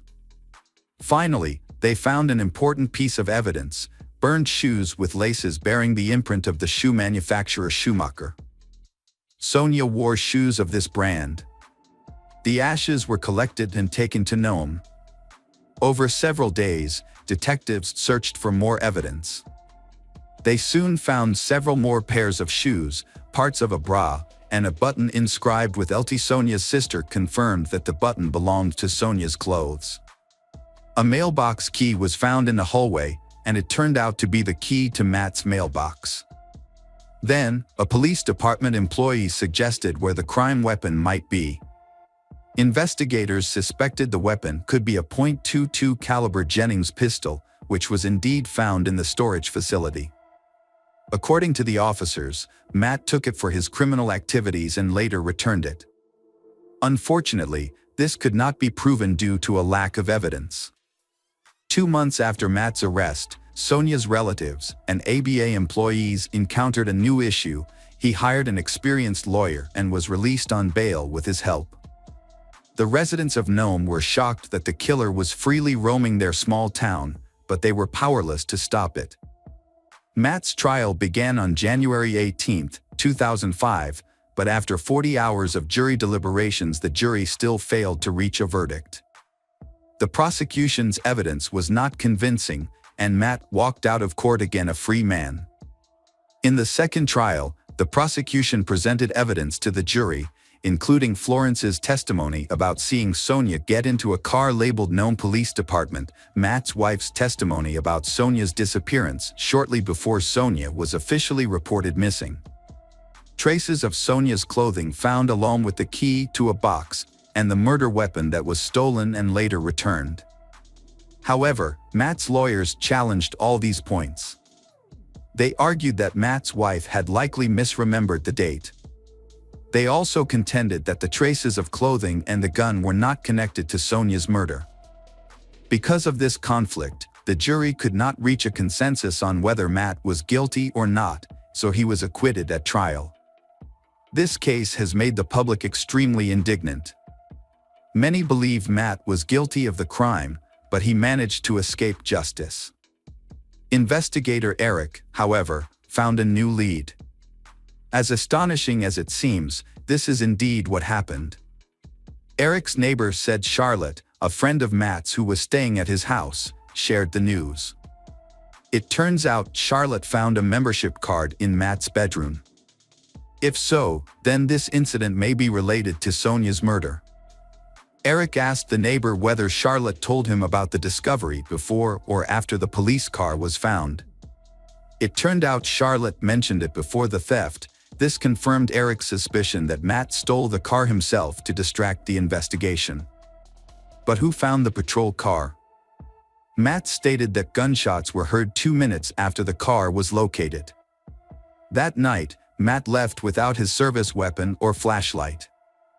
This raised the possibility that he might have planted Sonia's fitness club membership card on the front seat.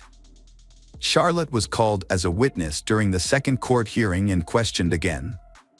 When asked if she saw Sonia's card or wallet on Matt, she denied it. Despite being under oath, her answers didn't change. Investigators, however, suspected that she might be withholding such information. They were prepared and presented evidence in court of an earlier conversation between the officer and Charlotte.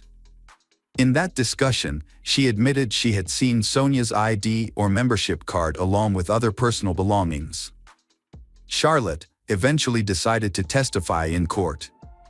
Her testimony proved to be crucial. Matt Ons was found guilty on all charges and sentenced to 101 years in prison. This tragic incident has left a stain on the city, causing people to lose faith in law enforcement. Sonia's family chose to hold an open casket funeral, allowing everyone to approach and say their final goodbyes. However, justice prevailed, and Matt Ons received the punishment he truly deserved. Hello, crime enthusiasts, are you ready for another chilling investigation? The case of Charlotte Brown. 20-year-old Charlotte Brown from Essex, a county in the southeast of England, was having a conversation with her sister Katie and a friend.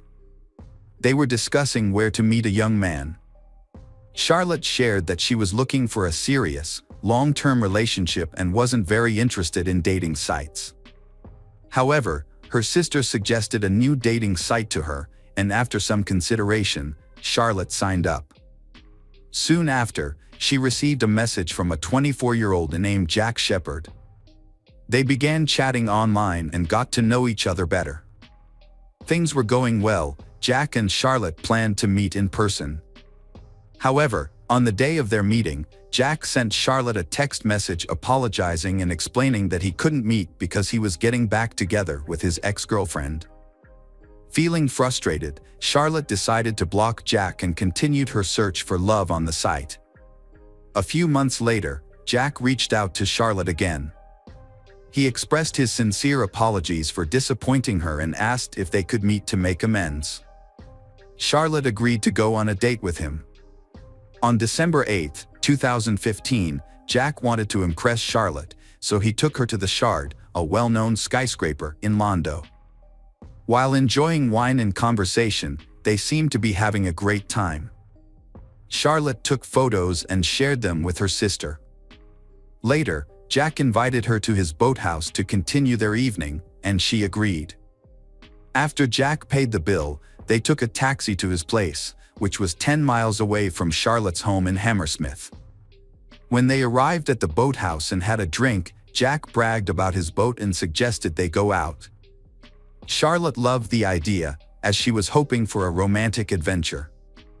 She sent a text message to her sister, letting her know about the boat trip, but her sister appeared worried about the matter.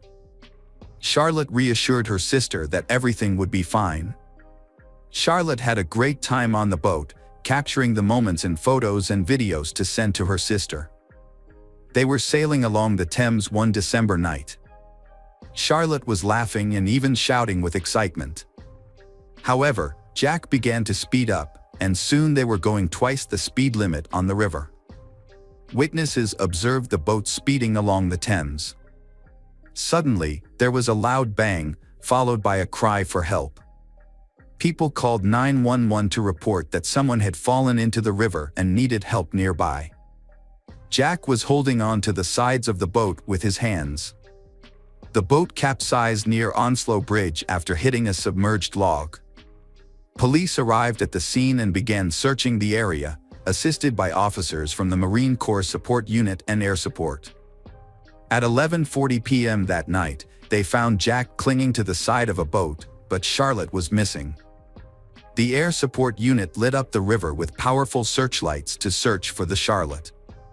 When the lifeboat arrived, they discovered Charlotte, but she showed no signs of life. They attempted CPR on Charlotte, but it was to no avail. Her body grew colder and colder, and by the time she reached the hospital, she was pronounced dead. An autopsy revealed that Charlotte had died from prolonged exposure to cold water. The next day, the police brought in Jack Shepherd for questioning.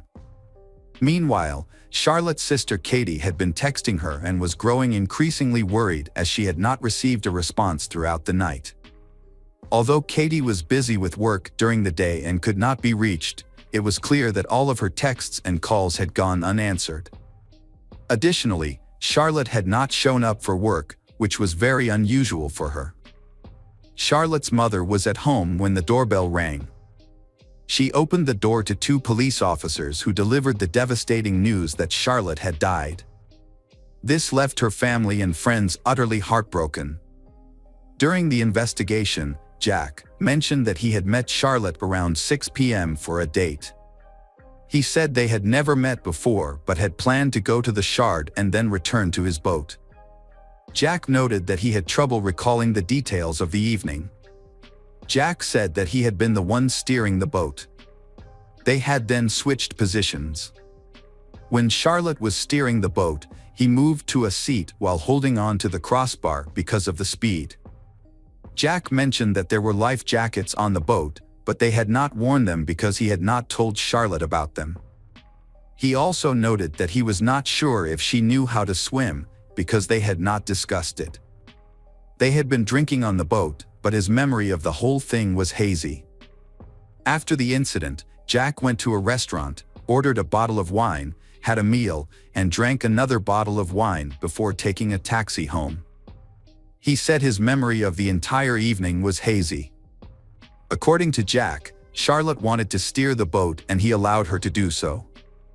His memory is unclear due to his intoxication, but he always remembered that Charlotte was at the helm. He said that when he got into the water, he called out to Charlotte, but she was gone. He was eventually rescued from the river, but Charlotte's bag, which contained documents, keys, wallet, and mobile phone, was never found because it had fallen into the water. During police questioning of Jack, he appeared very upset. He was described as a well-dressed, well-educated young man who repeatedly claimed that Charlotte was the boatman and blamed her for the incident. Shockingly, many who knew Charlotte or heard of what happened were largely critical of her. Jack told the police that he had taken about 10 girls out on his boat before, returning to the house for fun afterward. When asked whether he took all of his dates on the river, he stated that these boat rides were simply part of his usual routine to impress and charm girls. The police then inspected the boat and discovered it was old, had been involved in multiple accidents, and had undergone several repairs. It had many other serious flaws, making it dangerously unsafe. Charlotte's friend Lodi became curious about Jack and sought to learn more about him. She discovered that Jack was 30 years old, a successful web designer and developer, and enjoyed flaunting his wealth. Jack created his own online dating site that focused on facilitating brief encounters, typically for 1 or 2 meetings. On Facebook, Jack had numerous photos of himself, both alone and with friends and women. He referred to himself as Captain Jack and often bragged about himself. The police wanted to question Jack again, but he arrived with his lawyer, who presented a statement on his behalf. In this statement, Jack claimed that his memories of that night were unclear and incomplete. He confirmed that he was on a boat with Charlotte and that a girl was driving at the time of the accident. However, he had no recollection of the crash or the events leading up to it, except that Charlotte was at the helm of the boat. After the lawyer read the statement, Jack was asked numerous questions. But he chose not to respond to any of them. When an officer criticized him for not giving Charlotte a chance to save herself by not providing her with a life jacket, Jack remained silent. Later, the police chief learned that the day after the accident, on February 9th, Jack went directly from the police station to the registry office to apply for a marriage license with his longtime girlfriend. In November, they welcomed a child. This means that after Charlotte's death, Jack got married and then moved to Wales with his wife. He wanted to get away from where Charlotte died and start over somewhere where no one would recognize him. He wanted to forget the past and start a new life. The police decided not to close the case because they sensed something was off. They quietly kept an eye on Jack's activities. The search for Charlotte's belongings, which were lost in the river, continued. Eventually, they discovered her bag and mobile phone. It took nearly a year to recover, clean, and dry these items. When the experts examined the phone, they found a video from that night. The footage revealed that Jack was the one driving the boat, not Charlotte. It became clear that Jack was attempting to shift the blame to Charlotte for her own death. In the video, Charlotte could be heard shouting that the boat was going too fast, highlighting that Jack had lied about who was actually at the helm. They inspected the boat again. The police discovered life jackets hidden on the boat, which no one had used because Jack had not informed anyone about them. It was concluded that it was unlikely the girl was both driving the boat and filming the video at the same time, especially since Jack was frequently seen on camera standing behind the wheel. On September 20, 2017, Jack was charged with manslaughter due to gross negligence. By October 2017, he appeared in court and was released on bail. However, on January 26, 2018, Jack failed to appear in court and pleaded not guilty to the charges against him. Meanwhile, the trial for Charlotte's death was approaching quickly. It was mid-May when Jack informed his legal team that he would not attend the hearing. He was determined not to go. When the trial began in July 2018, Jack followed through with his plan and did not appear in court. In contrast, Charlotte's family attended throughout the trial. They were understandably upset and informed on the first day that Jack would not be present. Jack's lawyers communicated with him online, sharing court documents for him to review and comment on. However, they did not know his exact location. Many were angry when Jack chose not to attend the trial, despite having legal representation. He seemed to believe that he was above the law and did not feel the need to be present because he claimed innocence. Jack repeatedly asserted his innocence and tried to blame Charlotte. Instead of appearing in court to defend himself or claim he did nothing wrong, he simply chose to hide. The court had to determine that Jack, as the owner of the boat, had a responsibility to ensure the safety of everyone on board, including Charlotte. The judge spent about 20 minutes looking at photos of the boat because they wanted to get an idea of the type of vessel Jack was using.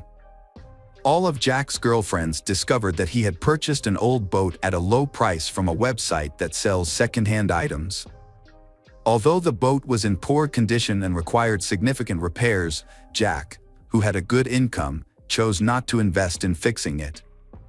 Instead, he used the boat for evening outings with his girlfriends. The court also found out that Jack had a date in August, shortly before he met Charlotte.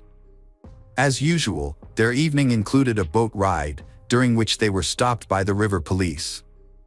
The officers warned them about the importance of wearing life jackets to prevent any accidents. Jack had met this girl, like Charlotte and the others, on a dating site. They enjoyed their time together. He took her to the Shard, bought her drinks, invited her to his home, and then took her for a boat ride. However, he drove the boat at such a high speed that she became very frightened. Finally, she asked Jack to stop, let her off the shore, and call a taxi for her. The girl was called to court to testify. On July 10, 2018, Jack Shepherd was found guilty of manslaughter. Shortly after, news emerged that he had gone into hiding. His legal team tried to reach him, but he did not respond. On July 26, Jack was sentenced to 6 years in prison for the manslaughter of Charlotte Brown, yet his whereabouts remained unknown. Police launched an international search for Jack and offered a $25,000 reward for any information leading to his whereabouts. It was eventually discovered that Jack had fled to Turkey and then moved to Georgia. British media discovered his residence in Georgia, revealing that he was living in dire conditions. He wanted to appeal his sentence, and eventually, a lawyer suggested he go on television to share his side of the story. Jack consistently claimed that he did not remember the events of that night. His memories were vague. In every statement, he mentioned that he only recalled how Charlotte switched places with him on the boat and took his seat, after which the accident occurred. In the interview Jack prepared, he was more open about what transpired, yet he still blamed Charlotte for her death. He refused to accept any responsibility and instead spread misinformation to the media. Jack then surrendered to the Georgian police. He believed he could contest his extradition with the assistance of a lawyer who claimed his innocence. He also hoped to have his conviction overturned. However, he was extradited back to the UK to serve his 6-year prison sentence for the manslaughter of Charlotte Brown. Charlotte's mom expressed her deep sorrow, saying that words cannot capture how incredible her daughter was. She described Charlotte as her best daughter and closest friend. She wants Jack Shepherd to understand that while he enjoys his life with his family, she struggles to find joy in her own life. She shared that the experience has been overwhelmingly painful and it's impossible to fully convey the suffering her family endured. Hello again, true crime fans. We've got another mysterious case to explore. The case of Nicole Pitts. Nicole Pitts was born in late February 1973 and grew up in King County. She attended Eastern Washington College. Every summer, her family traveled to Seattle and spent much of their time at Lake Samash. Nicole had a close relationship with her mother, Gail, and had a good relationship with her father, Rod. In the 1990s, while working at a fitness club, she met her future husband, David. Their relationship quickly developed into a romantic relationship. After spending some time together, they married in 2002 in Maui, Hawaii. In 2005, the couple bought a condominium in Linwood, Washington, a place where they could enjoy their time together. At that time, Linwood was a quiet town with a population of fewer than 40,000 people. It featured narrow streets and many bars and restaurants, similar to their previous home. The young family quickly fell in love with the area. Nicole was outgoing and made friends easily. Within days of moving in, she had made many new friends. She is an animal lover and often walks her dog around the neighborhood or relaxes at home with her 2 cats. She cares for them as if they were her own children. Nicole's career was going well. After finishing school, she worked at a fitness club for a while, before becoming a corporate manager at a mobile phone company. She lived close to where she worked. Nicole was an important member of the team because she easily connected with her colleagues and helped them solve problems. However, she faced challenges from an early age. She was introduced to alcohol as a teenager and eventually became an alcoholic. This started when her parents divorced, which left her feeling lost. Her mother, a flight attendant, was often away on business trips, so Nicole was often left in the care of her elderly grandmother, which led to her hanging out with the wrong crowd. Fortunately, Nicole's parents noticed their daughter's issue early on, and with the support of her family, she was able to overcome her bad habit. They attended Alcoholics Anonymous meetings together, where she received guidance, making her journey easier. However, her alcohol use had lasting effects, resulting in significant health problems. At age 21, Nicole was diagnosed with endometriosis and underwent 3 surgeries. Following these procedures, she was prescribed pain medication to control her chronic pain. By 2006, 32-year-old Nicole had been avoiding alcohol for 8 years. Despite this, she remained an active and valuable member of her Alcoholics Anonymous group. She attended every meeting, viewing them not just as a way to manage her own recovery, but also as an opportunity to support others in their struggles. Nicole understood the challenges of the fight against addiction.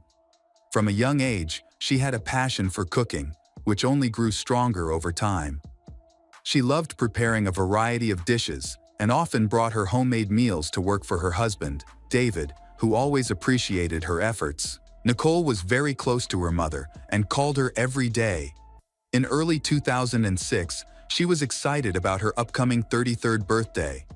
However, just 2 days before her birthday, she unexpectedly missed an Alcoholics Anonymous meeting in nearby Renton, surprising everyone. That night, David returned home late from work and went straight to bed, thinking Nicole would still be home. However, the next morning, he discovered that she had left, and he never saw her again. David tried calling Nicole to check on her, but she didn't answer his calls. He was worried that she might be upset because he hadn't spoken to her at dinner the night before and had gone to bed early from exhaustion. Despite his attempts to contact her, Nicole remained silent, which made him even more worried. He also contacted some of her friends and her mother, but no one had seen her. That evening, when David returned home and Nicole had not returned, he became alarmed.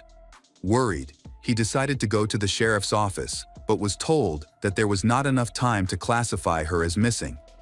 However, David convinced the police to investigate her whereabouts, as her behavior was very unusual, and he feared that something might have happened to her. Police arrived at David's home and discovered that, in addition to Nicole, her 2003 Volkswagen Jetta was also missing. Nicole had left for work that morning, but was gone. Her mother became concerned about Nicole's disappearance, especially since she had not received any calls from her daughter all day, which worried her. After police confirmed that no one had seen Nicole since she went missing, they began searching for her that same day. The family of the Nicole booked flights to Washington, hoping for the best and wanting to assist in finding their daughter as quickly as possible. Everyone was confused because Nicole was known to be reliable and responsible. She would never have vanished or ignored calls. Even if she couldn't answer right away, she would have called back soon. As her silence continued, her parents and husband grew increasingly worried. Those involved in the search for Nicole sprang into action immediately. Nicole's mother and stepfather went straight to the police upon arriving in the city.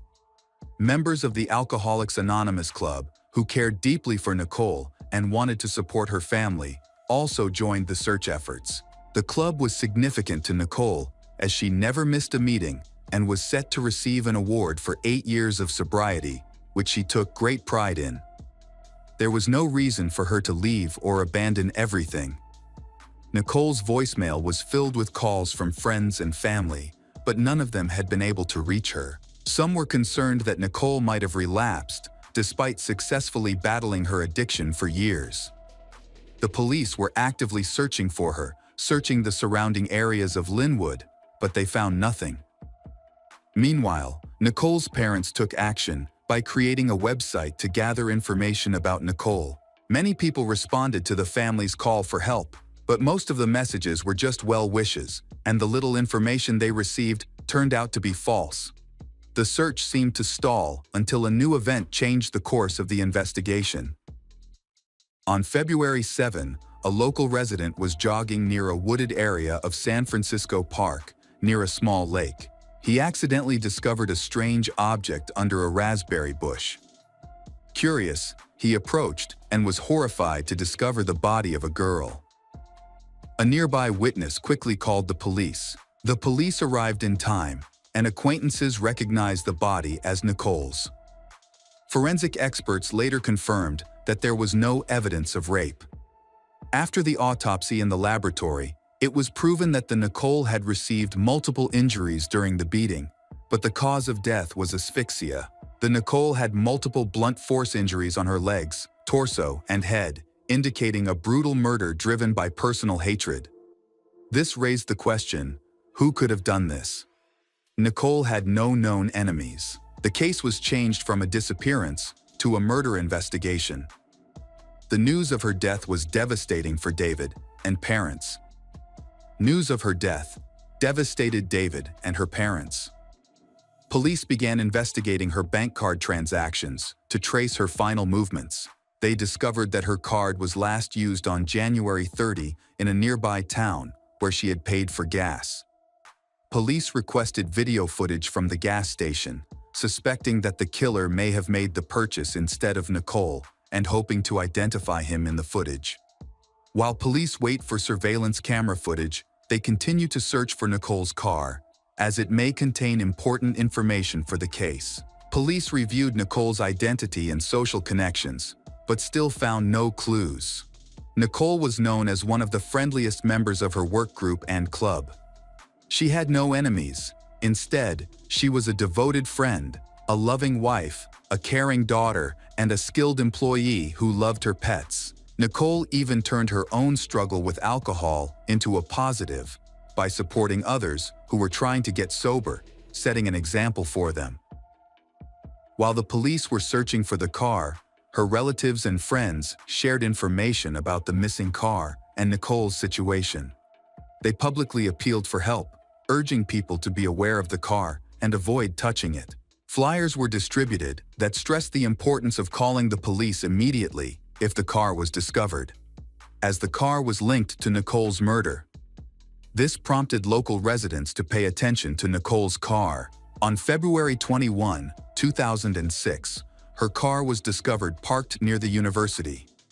Police quickly seized the car for forensic analysis, hoping to gather evidence to arrest the perpetrator and piece together the events surrounding the tragedy. Inside the car, they discovered a large amount of trash and various items, including books and sports equipment. Police discovered that after Nicole went missing, someone had used her ID and credit cards. Police are investigating the possibility that Nicole's car may have broken down on the way, and she was picked up by a stranger and harmed, and the location of her car was unusual because Nicole was supposed to be traveling to another city. The position of the car seat suggested that it had been driven by someone much larger and taller than her. In the lab, experts meticulously measured the seat position to gather clues about a potential suspect. They found DNA evidence inside the car, including hair and a single fingerprint. Police collected DNA and checked. Several patrol officers searched the area where the car was found. They asked anyone nearby if they had seen Nicole's car or who had parked it, but this did not yield any useful information. The police discovered that the car had been parked in the lot since February 10, as an illegal parking ticket from that date was stuck to the windshield. Unfortunately, there were no surveillance cameras available to assist in the investigation. Forensic tests showed that all traces of DNA in her car belonged to Nicole and David. The investigation yielded no new information to solve the case. By early April, there had been no progress. Nicole's parents had offered a $10,000 reward for any information that could lead to the arrest of the perpetrator. During this time, Nicole's mother, Gail, made frequent appearances on various television channels to raise awareness of the case. After a while, Nicole's family had to return to Arizona to work, but they kept in touch with the police who were handling the investigation. Nicole's father, Rod, was heartbroken and frustrated that the investigation was taking so long. Despite their efforts, the investigation continued without any breakthroughs. In September, the case was handed over to an experienced police officer. The new police quickly requested a search warrant for the house of the Nicole, which had not been done before. He aimed to find clues among her belongings, particularly on Nicole's computer. Unfortunately, the house revealed no signs of a crime, no blood or other evidence. The computer also yielded no useful information. Police continued to interview witnesses and acquaintances of Nicole. One of them was Barbara, a friend who had met Nicole at an Alcoholics Anonymous club. They had planned to meet at a coffee shop the evening Nicole went missing, but she never showed up. At first, Barbara thought Nicole was just running late.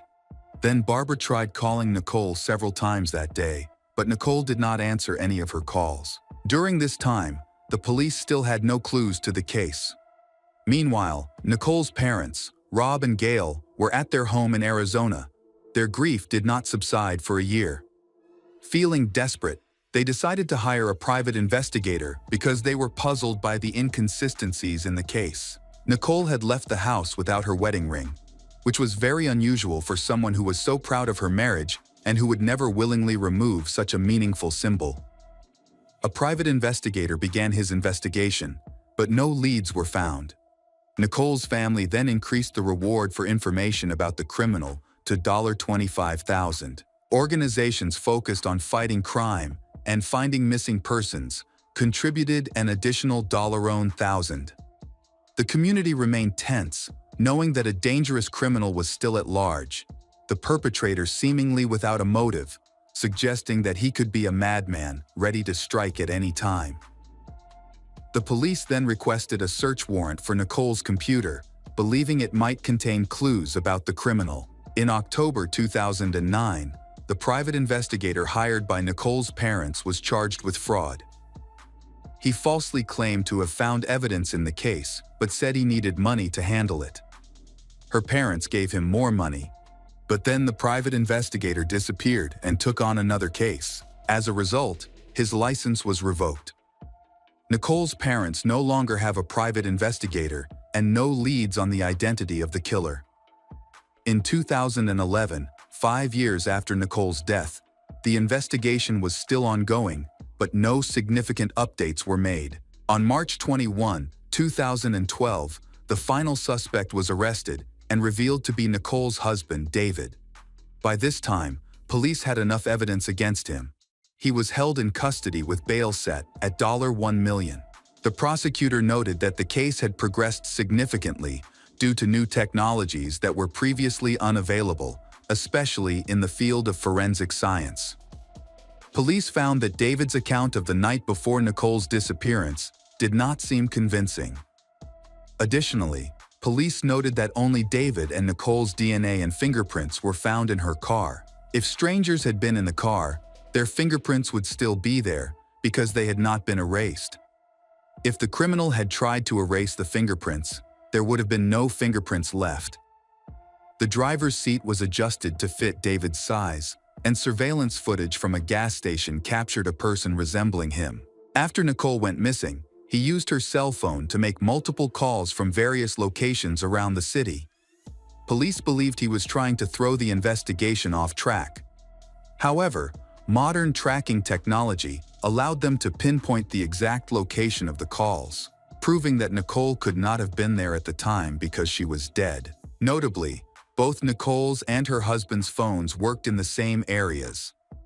Strangulation, the method of murder, usually indicates a personal connection between the killer and the victim.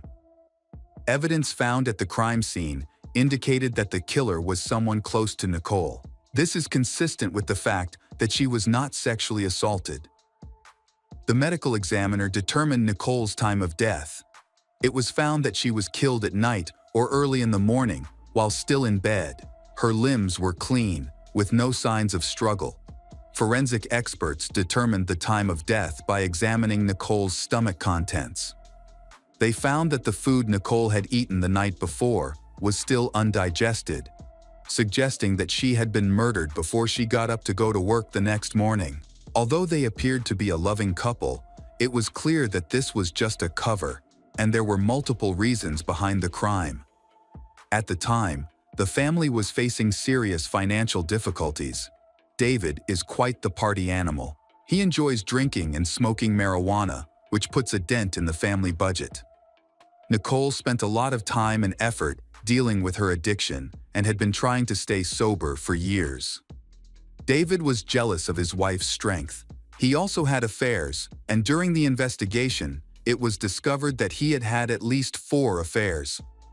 His lifestyle meant that he often pressured his wife into having sex. He even tried to drug her at a club to convince her, but she refused. This made him angry. He often met women at clubs, which led to sexual encounters. Just days after Nicole went missing, he began seeking new relationships. By the time he was arrested, David had remarried and had a child.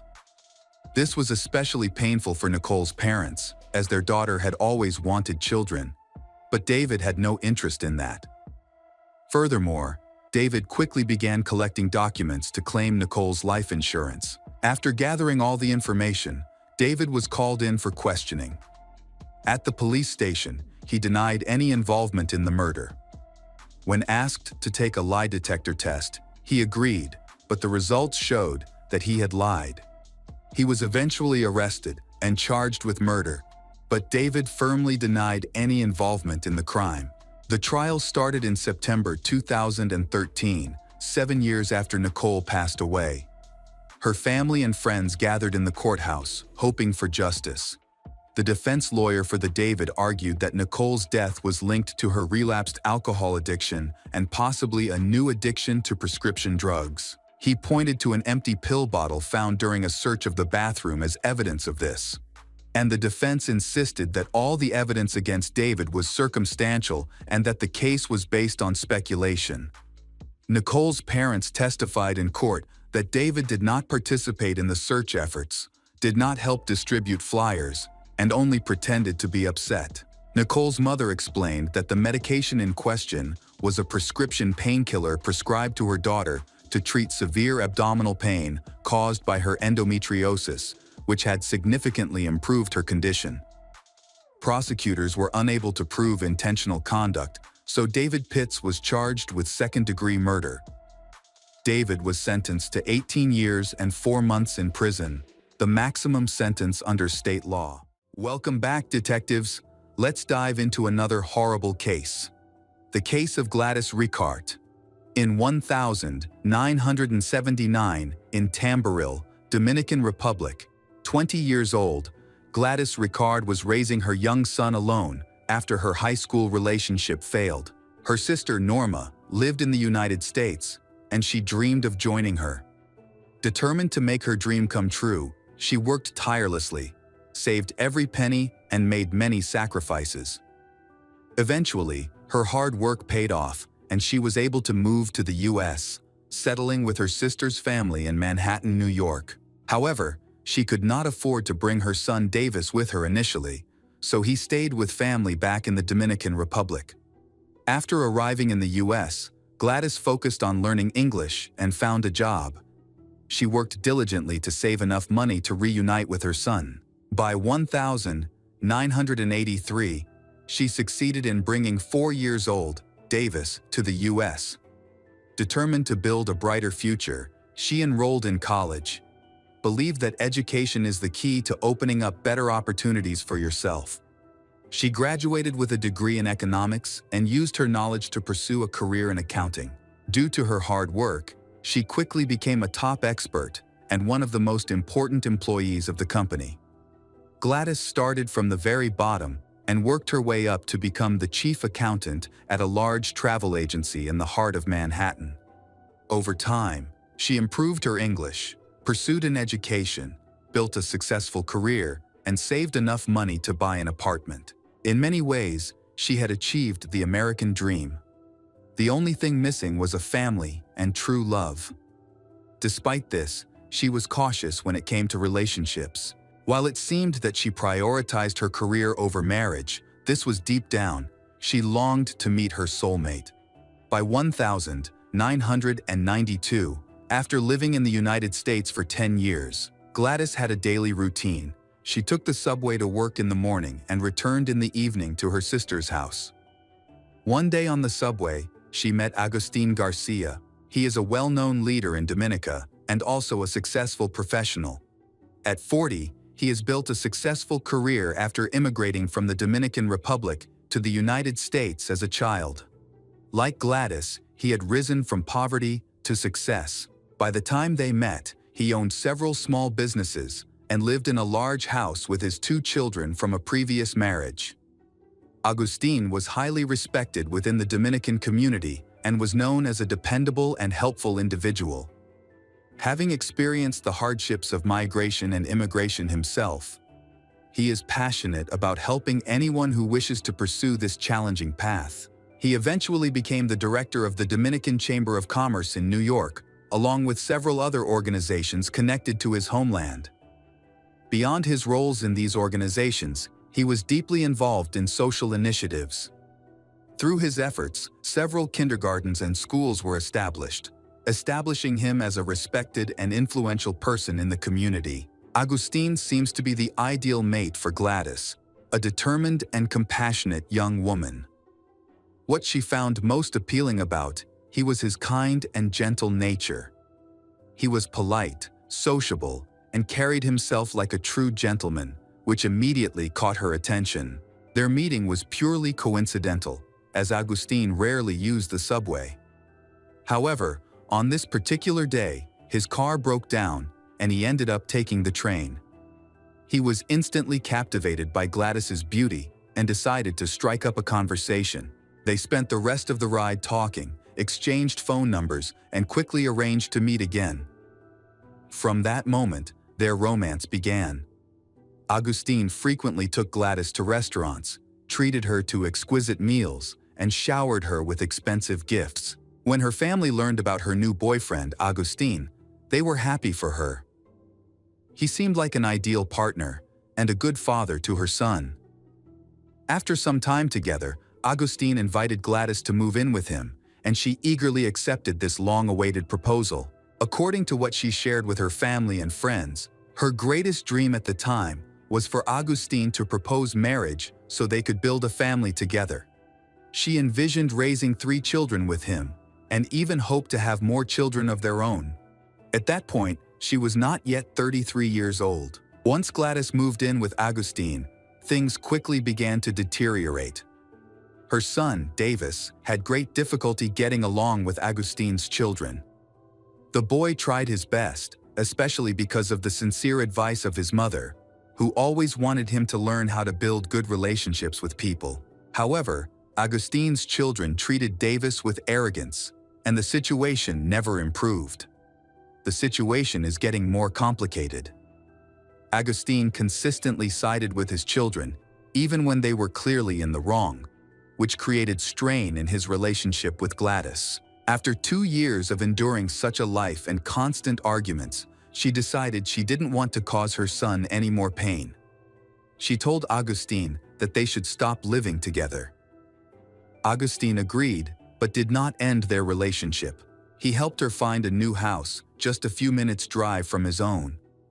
It was a spacious 2-story house, and he didn't hesitate to spend money on her, perhaps as a way to ease the tension between them. They continued to see each other when he visited she. By this time, her family and friends had grown so accustomed to he that they considered him practically part of the family. He introduced Gladys as his wife wherever they went. Although they were not legally married, but Gladys kept trying to convince Agustin to have a wedding.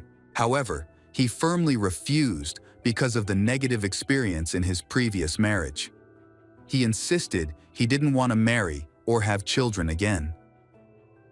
According to Gladys's relatives, over time, this situation took a toll on her. The happiness in her relationship gradually fades, and Agustin's unpleasant personality becomes more and more apparent. He frequently had affairs and increasingly exhibit over-controlling behavior.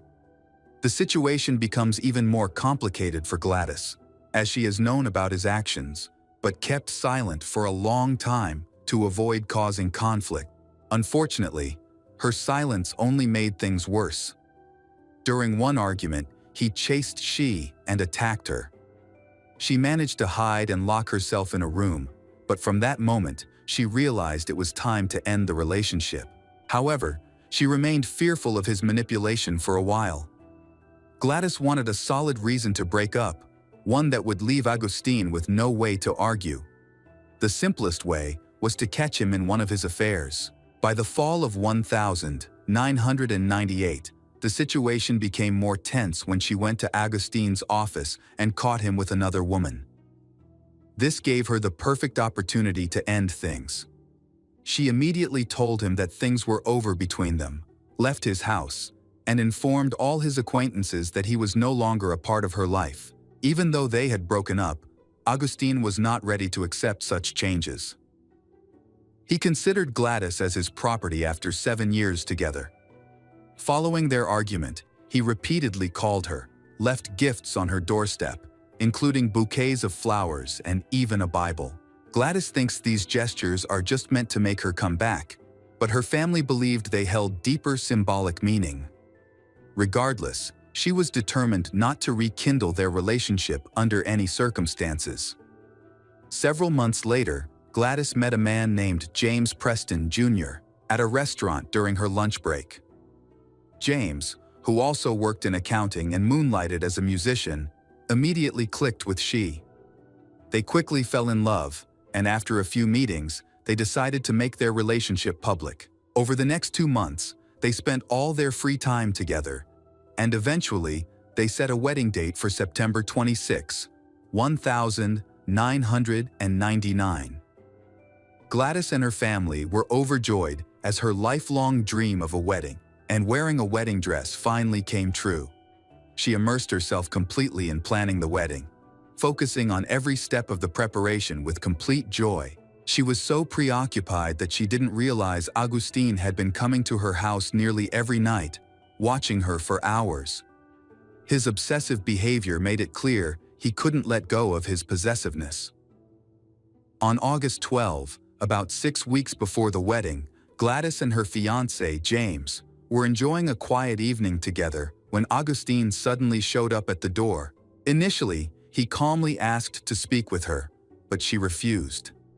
His demeanor quickly changed. He began yelling and throwing stones at the windows. Worried he might get more aggressive, she called the police. Agustin was taken into custody, but she chose not to press charges, wanting to avoid causing him trouble and to stay focused on her wedding preparations. This decision turned out to be a significant mistake. In September, just 2 days before the wedding, Gladys went to a store to purchase some items needed for the bridesmaids. Unbeknownst to her, Agustin had been following her. He approached her, hugged her as if they were still in a relationship, and behaved as though everything was fine between them. Gladys didn't resist, fearing that rejecting him might provoke his anger. They exchanged a few words before saying goodbye. That evening, she confided in James and family, sharing her discomfort and concerns about Agustin's intrusive behavior. However, she had no idea just how dangerous he truly was. On September 26, 1999, the day she had long awaited, her wedding day, finally arrived. She was at home surrounded by her family and friends, preparing for her wedding ceremony. She wore a wedding dress, had her hair, makeup done, radiant and happy to be a bride. Photos and videos captured these joyful moments, which tragically turned out to be the final ones of her life. Meanwhile, the groom, James, was already waiting for her at the church. However, the joy of the wedding was spoiled when Agustin, who was watching her, suddenly appeared. He used violence to murder her, causing her instant death. When paramedics arrived, there was nothing they could do to save her. Her dream of a wedding was painfully unfinished. Agustin was immediately arrested and taken into custody without attempting to flee or resist. During his interrogation, he admitted to frequently driving past Gladys's house, claiming it was due to his sentimentality. On the morning of September 26, he was surprised to see a crowd of people dressed formally, along with several limousines parked outside her home. He claimed he had no idea she was getting married that day. After driving past the house multiple times, he eventually stopped in front of it. Still unsure whose wedding it was, he decided to go inside to find out. As Agustin got out of his car across the street, Gladys's brother, Juan, approached him cautiously, aware of his bad temper. Juan tried to convince him to leave to avoid disrupting the wedding. It was then that he realized she was marrying someone else, but he didn't show any reaction. Agustin claimed he had been invited to the wedding, so Juan did not stop him, and he calmly entered the house. No one objected to his presence. Initially, when questioned about the attack on Gladys, Agustin claimed that he had no memory of it. However, after a while, he confessed to the detectives. The next day, he was brought to court for a preliminary hearing where he faced the charges against him. During this hearing, he had the opportunity to plead guilty and avoid a lengthy trial. The bail was set at $5 million, showing that he is a major threat to the community. The attack quickly became a major focus of attention because of the extensive media coverage. Journalists raced to create sensational headlines, spread rumors, and even offer unsubstantiated theories. Images of the killer, Agustin, began to appear regularly on national news. The case's prominence attracted numerous lawyers, especially top lawyers, who want to use the trial to enhance their reputation and advance their careers. Agustine's trial was scheduled for October 2, 2001, allowing the defense nearly 2 years to prepare and build a more positive image for the defendant. The hired lawyers quickly engaged with the media, organizing press conferences and making public statements. Their objective was to influence public opinion about the crime by portraying Agustine as a victim. Their first move was to accuse Gladys's brother, Juan, and her son Davis of assaulting Agustine. They argued that there was no intention to kill Gladys, and her death happened accidentally when he defended himself from an attack by Juan and Davis. At the same time, the defense sought to discredit Gladys by accusing her of multiple betrayals. They claimed she had been planning to reconcile with Agustine, but was secretly preparing to marry James. According to the defense, this betrayal pushed Agustine into a mental breakdown, leading him to attack her. They stated that he had been devastated to discover that Gladys, who had been holding hands with him at the supermarket just the day before, was preparing to marry James. They believe this is a crime due to emotional outbursts, which qualifies as manslaughter under state law. If accepted, this argument would significantly reduce Agustine's punishment to a sentence of 5 to 10 years in prison instead of life imprisonment. The defense emphasized that Agustine was a compassionate person who cared about the Latino community in New York. This has had a strong impact on public opinion. When false rumors began circulating that Gladys had been unfaithful to Agustine, her image in the public eye became negative. Some even believed that she deserved her fate. This was a devastating blow to her family. Realizing the immense damage caused by Agustine's legal team, her relatives started attending every press conference to protect her reputation. Gladys's family, siblings, and extended relatives denied the infidelity rumors, calling them malicious lies. They emphasized that the relationship between she and Agustine had ended long ago and could not be rekindled. It was Agustine who was always following her and acted inappropriately. They emphasized that out of compassion, Gladys did not file a lawsuit against him before the murder. The judge was informed about the murder. Press conferences and interviews with journalists were officially prohibited, but they had already caused harm to Gladys's reputation, create difficulties for the prosecution. During the trial, the defense team continued to depict Agustine as a victim, while tarnishing Gladys's image. However, the prosecution has one big advantage: the attack and Gladys's death had been caught on camera. The opening part of the wedding ceremony and preparations were recorded, but Agustine hadn't noticed it. Before the trial began, only the judge was allowed to view the footage. The defense argued that showing the video to the jury was unfair and worked hard to block its usage as evidence. After lengthy deliberations, the court ruled that the video could be used, but only the part where Gladys was attacked. This was a 15-second clip, and the prosecution worried it wouldn't be enough to persuade the jury, particularly since the defense could argue the clip was taken out of context. This limitation gave the defense some opportunity to build their case.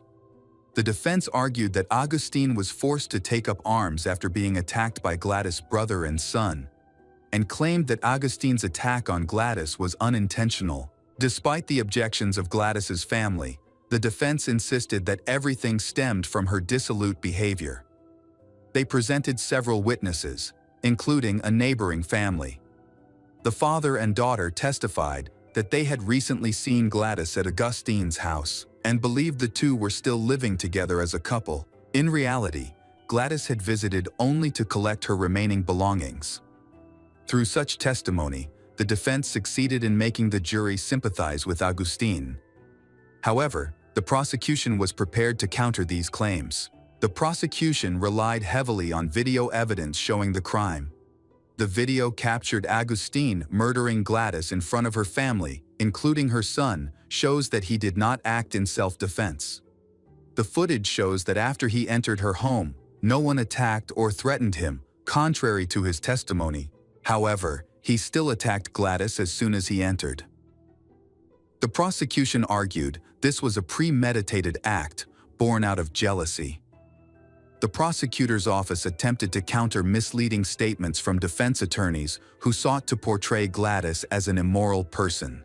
There was evidence proving that after the breakup, Augustine had stalked she for an extended period. All of her relatives confirmed this. Even her son was afraid of he, knowing how cruel he truly was. Augustine's kindness and selflessness were merely a facade, hiding his true sinister nature. For at least several months, he had been surveilling her and making unannounced visits. In his car, authorities discovered a list of license plate numbers belonging to cars parked near her house. He wasn't just spying on her. He was meticulously tracking everyone in her vicinity, likely to distinguish the neighbor's vehicles from the car of her future husband, James. During the trial, Augustine made an unexpected and controversial decision. He chose to testify on his own behalf before the jury. This decision significantly influenced the outcome of the case. In legal practice, such a move can either be a strategic advantage or a disastrous mistake for the accused. The prosecution asked him to recount the incident that took place in the house. One would think he would tailor his testimony to fit the defense's arguments, that he acted in a state of temporary insanity and was not in control of himself. He alleged that Juan and Davis attacked him, but this claim had already been disproven by video evidence. He also said that at that time, he lost of awareness and could not remember how he attacked her. However, he did not provide any evidence to support his claim of temporary amnesia. Although Augustine tried to show remorse and even shed tears, his actions were not convincing enough. For the prosecution, his testimony only strengthened their case, as it contradicted the defense's argument and offered no plausible reason for his actions. On February 1, 2002, Gladys's family awaited the final verdict. After a lengthy hearing, the jury deliberated and found Augustine guilty of premeditated murder. He was sentenced to life in prison with the possibility of parole after serving 30 years. Gladys was buried in her hometown of Tamboril in the Dominican Republic. Her body was brought home a week after her death and she was buried in her wedding dress. After his conviction, Augustine refused to speak publicly or give any opinion. A reporter later discovered that he turned to religion early in his imprisonment and began preaching to other inmates. Meanwhile, his lawyers fought for a reduced sentence, but several appeals were denied. Augustine remains in prison and will be eligible for parole in 2029. Hey detectives, welcome back. We've got another mysterious case to explore, the case of Kara Nichols. Kara Nichols, born on May 20, 1993, was the middle child in her family. She grew up with her brother Terrence and younger sister, living in a very united and loving family. Sociable and friendly, Kara thrived in school and had a strong passion for art, particularly painting. Her talent has won her many awards in art competitions. At the same time, she is also considered to have a promising future. She is also very empathetic, often understanding and feeling other people's pain as her own. During her teenage years, Kara's behavior changed a lot. She became introverted, and her academic performance dropped. At the age of 13, she was arrested for shoplifting and sentenced to community service. Her parents, Julia and Paul, were confused by this sudden change in their daughter. She never lacked for anything, so her stealing may have been her way of rebelling against established norms. At 16, Kara's mental health deteriorated after the death of her beloved dog, plunging her into a deep depression. Her parents arranged for her to see a psychologist, but the sessions were ineffective, and her condition worsened. Eventually, she was admitted to a psychiatric hospital, where she was diagnosed with a personality disorder. After a short period of treatment, her condition improved with prescribed medication.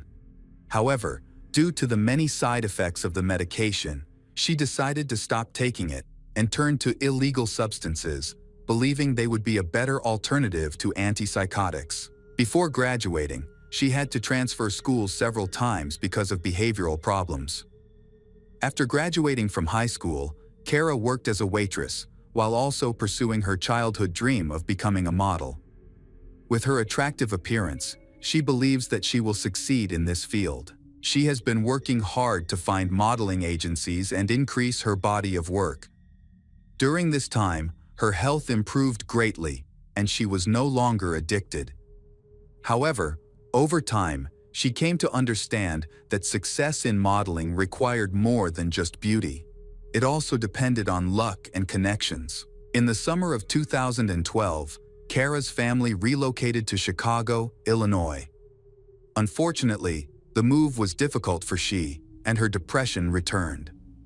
Stress caused her to turn to drugs again, despite her parents' best efforts to support her and take her to a rehab facility. In the end, she was kicked out of there for not following the rules.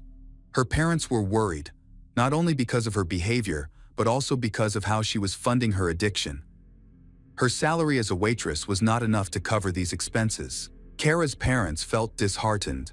Her mental state changed from day to day. After some brief conversations, she decided to move back to her hometown, believing that being in familiar surroundings and reconnecting with old friends would help her recover. Although her family disliked the idea, they couldn't persuade her to stay. Eventually, she returned to Colorado Springs, and her brother Terrence promised to help her. The care and affection the two siblings showed each other comforted their parents. However, Kara valued her liberty and chose not to live with Terrence, visiting him only occasionally. Instead, she decided to rent an apartment with 3 male friends, which shocked her parents when they found out. They insisted she move out, but she refused, explaining that she had no better options and felt the men were no danger. Gradually, life returned to normal for Kara. She resumed her previous job and continued her modeling career by creating a profile on Model Mayhem. Over time, she received more modeling offers, but they didn't produce the results she had hoped for. Standing out among thousands of profiles proved is big challenge. Eventually, Kara encountered financial difficulties. She fell behind on her rent and had to eat food from his roommate. She confided in her brother, Terrence, who provided her with financial support. She was determined to seize the opportunity she received on October 9. However, no one expected that night to be her last. At the time of her disappearance, Kara was 19 years old. She was last seen wearing a hooded sweatshirt, dark jeans, white DC sneakers, and pink headphones. Kara is a girl with outstanding height, with green eyes, and has 2 tattoos, a marijuana leaf on her right ankle and an astronaut on her left wrist. She also had multiple piercings on her ears and above her lip. Flyers distributed in the area described these features, along with other details about her appearance. It was also noted that she struggled with bipolar disorder or borderline personality disorder. Her older brother, Terrence, was the first to suspect that something was wrong. Soon after, her parents, Julia and Paul Nichols, joined the search for their daughter. Although Kara used banned substances, but her family knew she always stayed in touch and kept them updated about her whereabouts.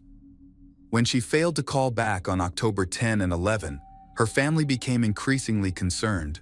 They always cared for her, but she wanted to live freely and did not want to follow any constraints. Lately, she has become more withdrawn and only talks to her brother Terrence. Kara's modeling job did not bring in the expected income.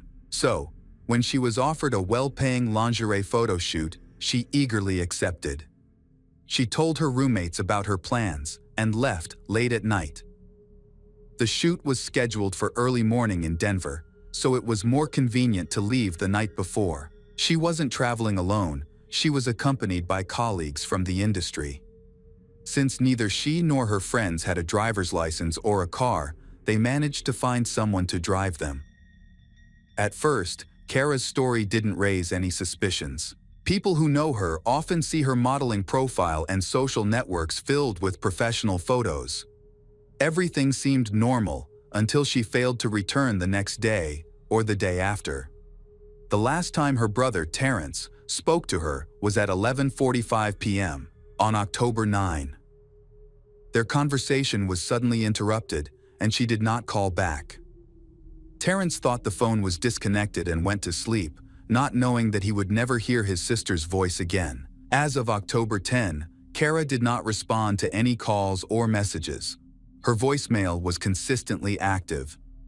Terrence assumed she was either busy or resting after work. However, by October 11, there was still no word from her.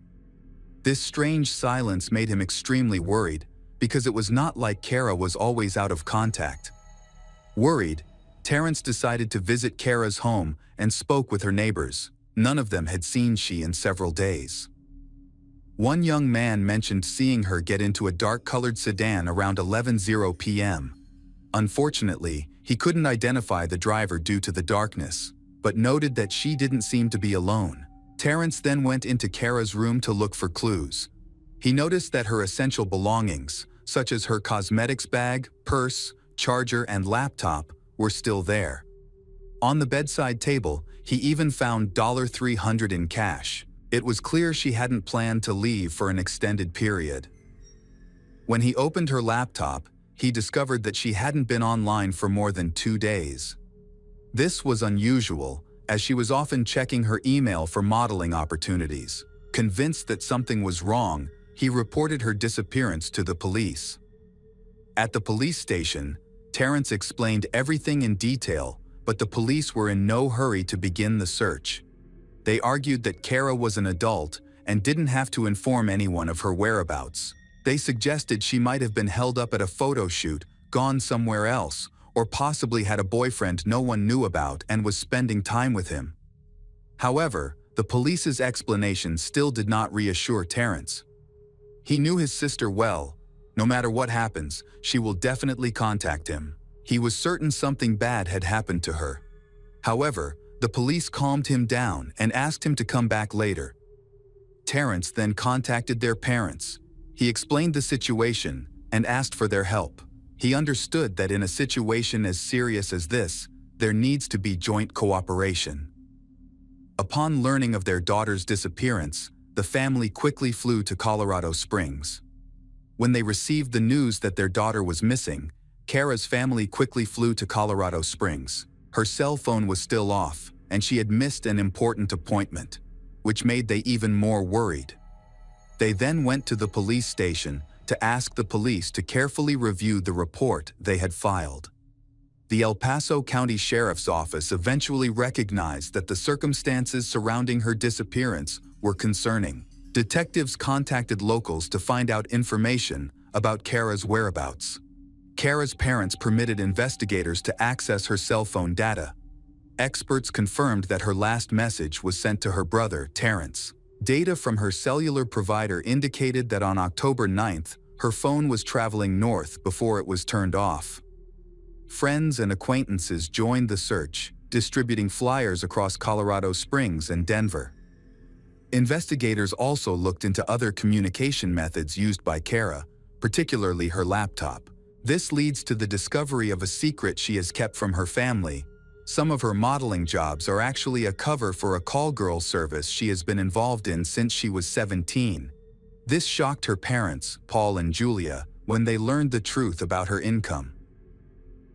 Unfortunately, they needed to agree to release this information to generate new leads, but doing so could negatively impact the investigation and reduce public interest.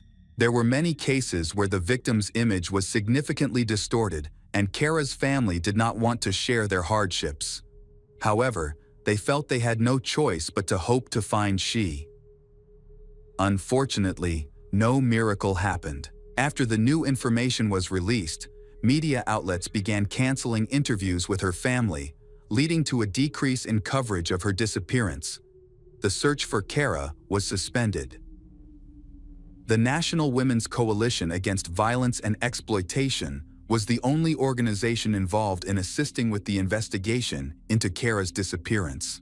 They helped keep her case front of mind for the public and the authorities.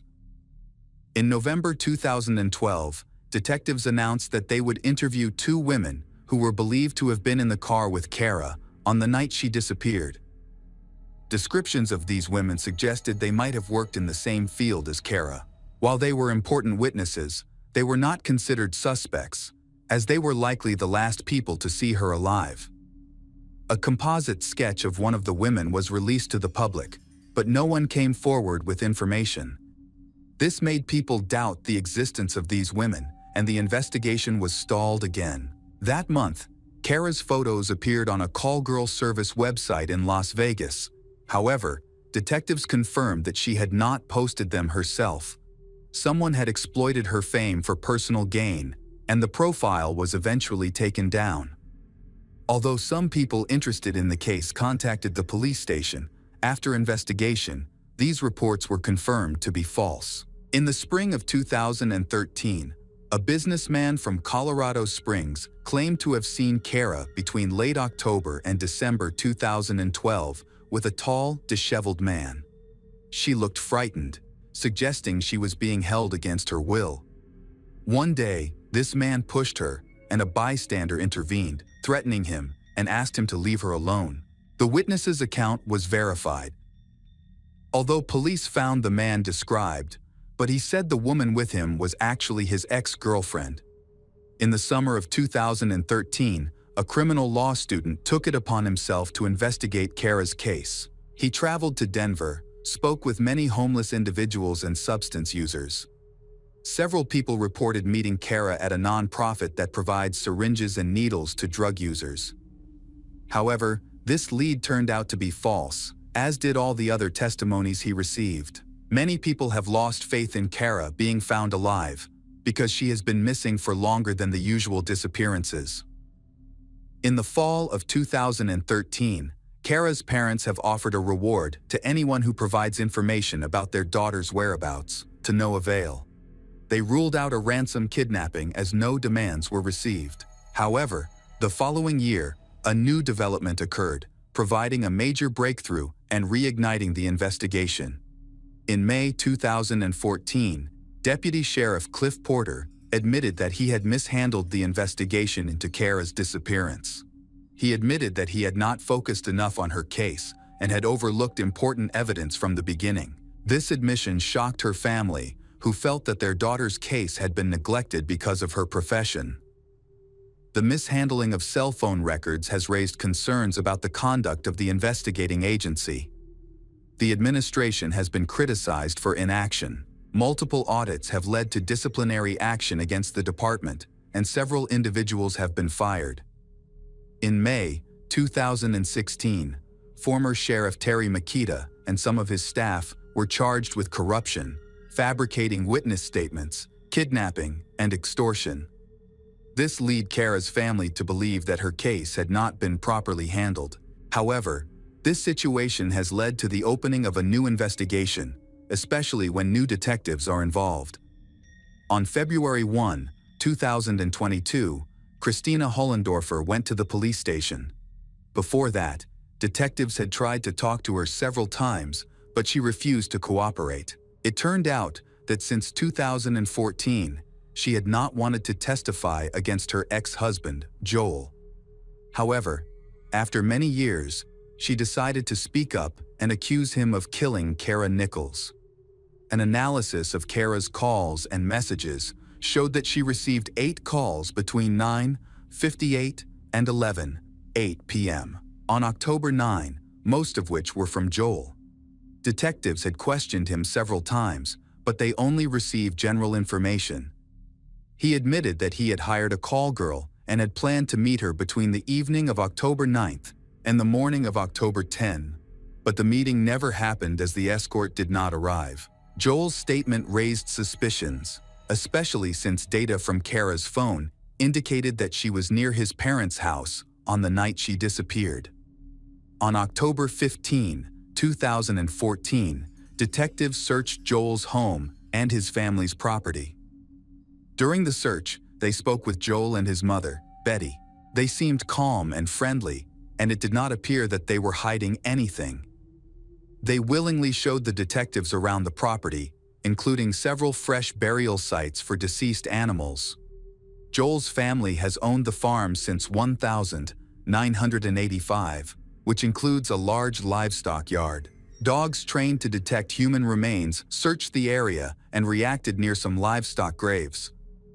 However, further investigation of these graves found no evidence of human remains. It's possible the dogs mistook the scent of dead animals for that of a human. To rule Joel out as a suspect, samples from several suspicious areas were collected and analyzed. Unfortunately, the results indicated that the samples were not connected to the case. Despite this, suspicions about Joel remained. As it turns out, Joel has a history of serious harassment and has violated his probation multiple times. He was a hardened criminal who consistently broke the terms of his parole and used banned substances. This led to the breakup of his family. Investigators approached his ex-wife, Christina, multiple times. During these discussions, they revealed that she and he were raising 2 children together. Initially, she was hesitant to share details about their life and eventually stopped communicating altogether. As a result, Joel remained the sole suspect in Kara's disappearance, along with other theories. After 8 years, new information about Joel has come to light. Christina claimed that in November 2014, he had confessed to her that he had accidentally killed a call girl and buried her body in an old horse grave. She learned of this confession after his father's death. Following the funeral, he revealed that he felt guilty about his father's passing. According to Christina, he confessed to his parents what he had done. After hearing this, his father, who was old, fell into a severe depression. This condition severely weakened his father's health and eventually led to his death. During that time, his family covered for him. This behavior explained the hospitality and cooperation shown by Betty and Joel during the search of the farm, as they sought to avoid raising further suspicion. On February 3, 2022, authorities conducted another search at Joel's home. They thoroughly excavated the farm and discovered human remains buried in a 2-meter deep pit. 4 days later, he was arrested. Subsequent analysis confirmed that the remains belonged to Kara, who had been missing. Although only bones were found, modern technology allowed for her identification.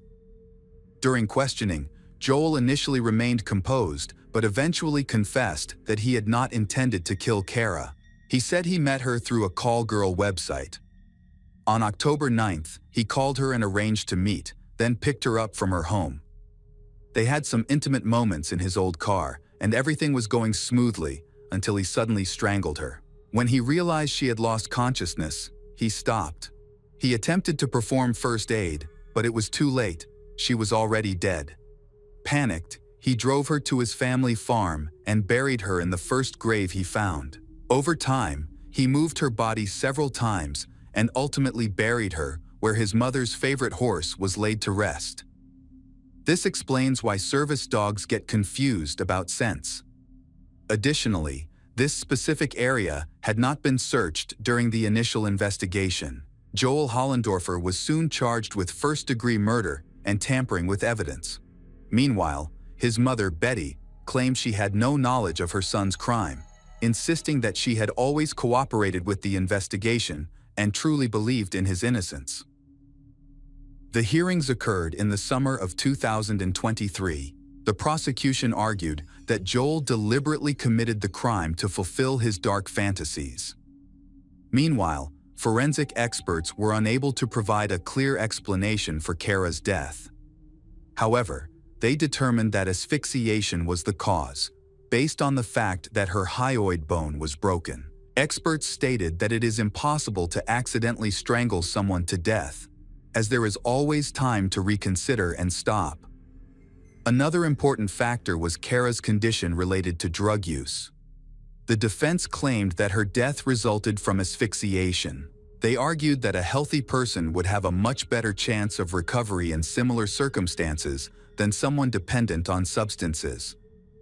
The trial described Kara as a severe addict, suggesting she had little chance of survival due to the long-term effects of the drugs on her body.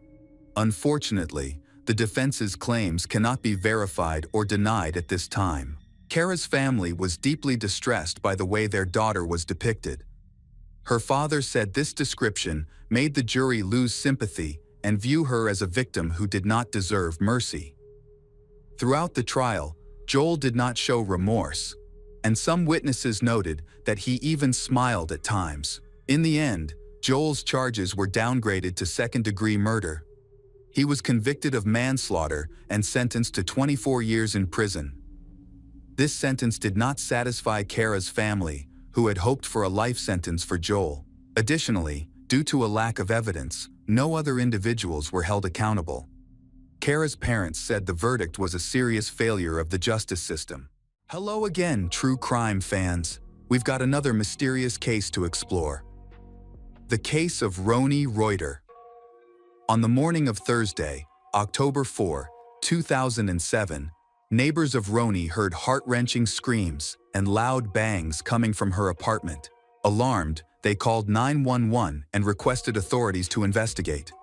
The police arrived immediately, and when no one came to open the door, they forced their way inside. In the kitchen, they found a woman lying face down, wearing body armor, with wounds to her head, arms, and pregnant belly. It appeared she had tried to shield her unborn child by covering her stomach with her hands, causing both her hands and stomach to be injured. There were 2 wounds to her abdomen, indicating that the baby was the main target of the attack. The attacker then inflicted injuries to the back of her head. Tragically, both she and her unborn child were dead. The brutality of the crime left the police deeply shaken, questioning who could commit such a horrific act against a pregnant woman. A forensic investigation uncovered a spent 9mm cartridge case and 5 unused cartridges near the body. There were no signs of forced entry, robbery, or sexual assault, ruling out a random attack or burglary. This led investigators to believe the murder was personal and premeditated. It seems that Roni has a dangerous enemy who has harmed her. Police theorize that the attacker attacked Roni as she was preparing to leave the apartment to go to work, ambushing her when she opened the door. Detectives interviewed her neighbors, hoping to find witnesses or valuable leads. The neighbors reported hearing sounds resembling gunshots, leading authorities to suspect the killer used a silenced weapon. A neighbor reported seeing a skinny African-American teenager wearing a hooded sweatshirt, walking up the stairs to Roni's door at around 7:00 a.m., shortly before the incident. Later, another neighbor saw this person running out of the house, get into a small black car, and drive away from the parking lot. Police reviewed surveillance footage from cameras near the house. The footage captured a black car, likely a Volkswagen, arriving at 7:04 a.m. and leaving at 7:55 a.m., aligning with the time frame of the murder. However, the driver of the car has not yet been identified. Inside Roni's purse, investigators discovered a mysterious letter. The letter referenced Sean, the father of her unborn child, and claimed to have uncovered details about him. It alleged that Sean had romantic relationships with women from various countries, listing the names and phone numbers of 16 women he had affairs with. The letter also mentioned Roni's pregnancy, stating that Sean did not want the baby.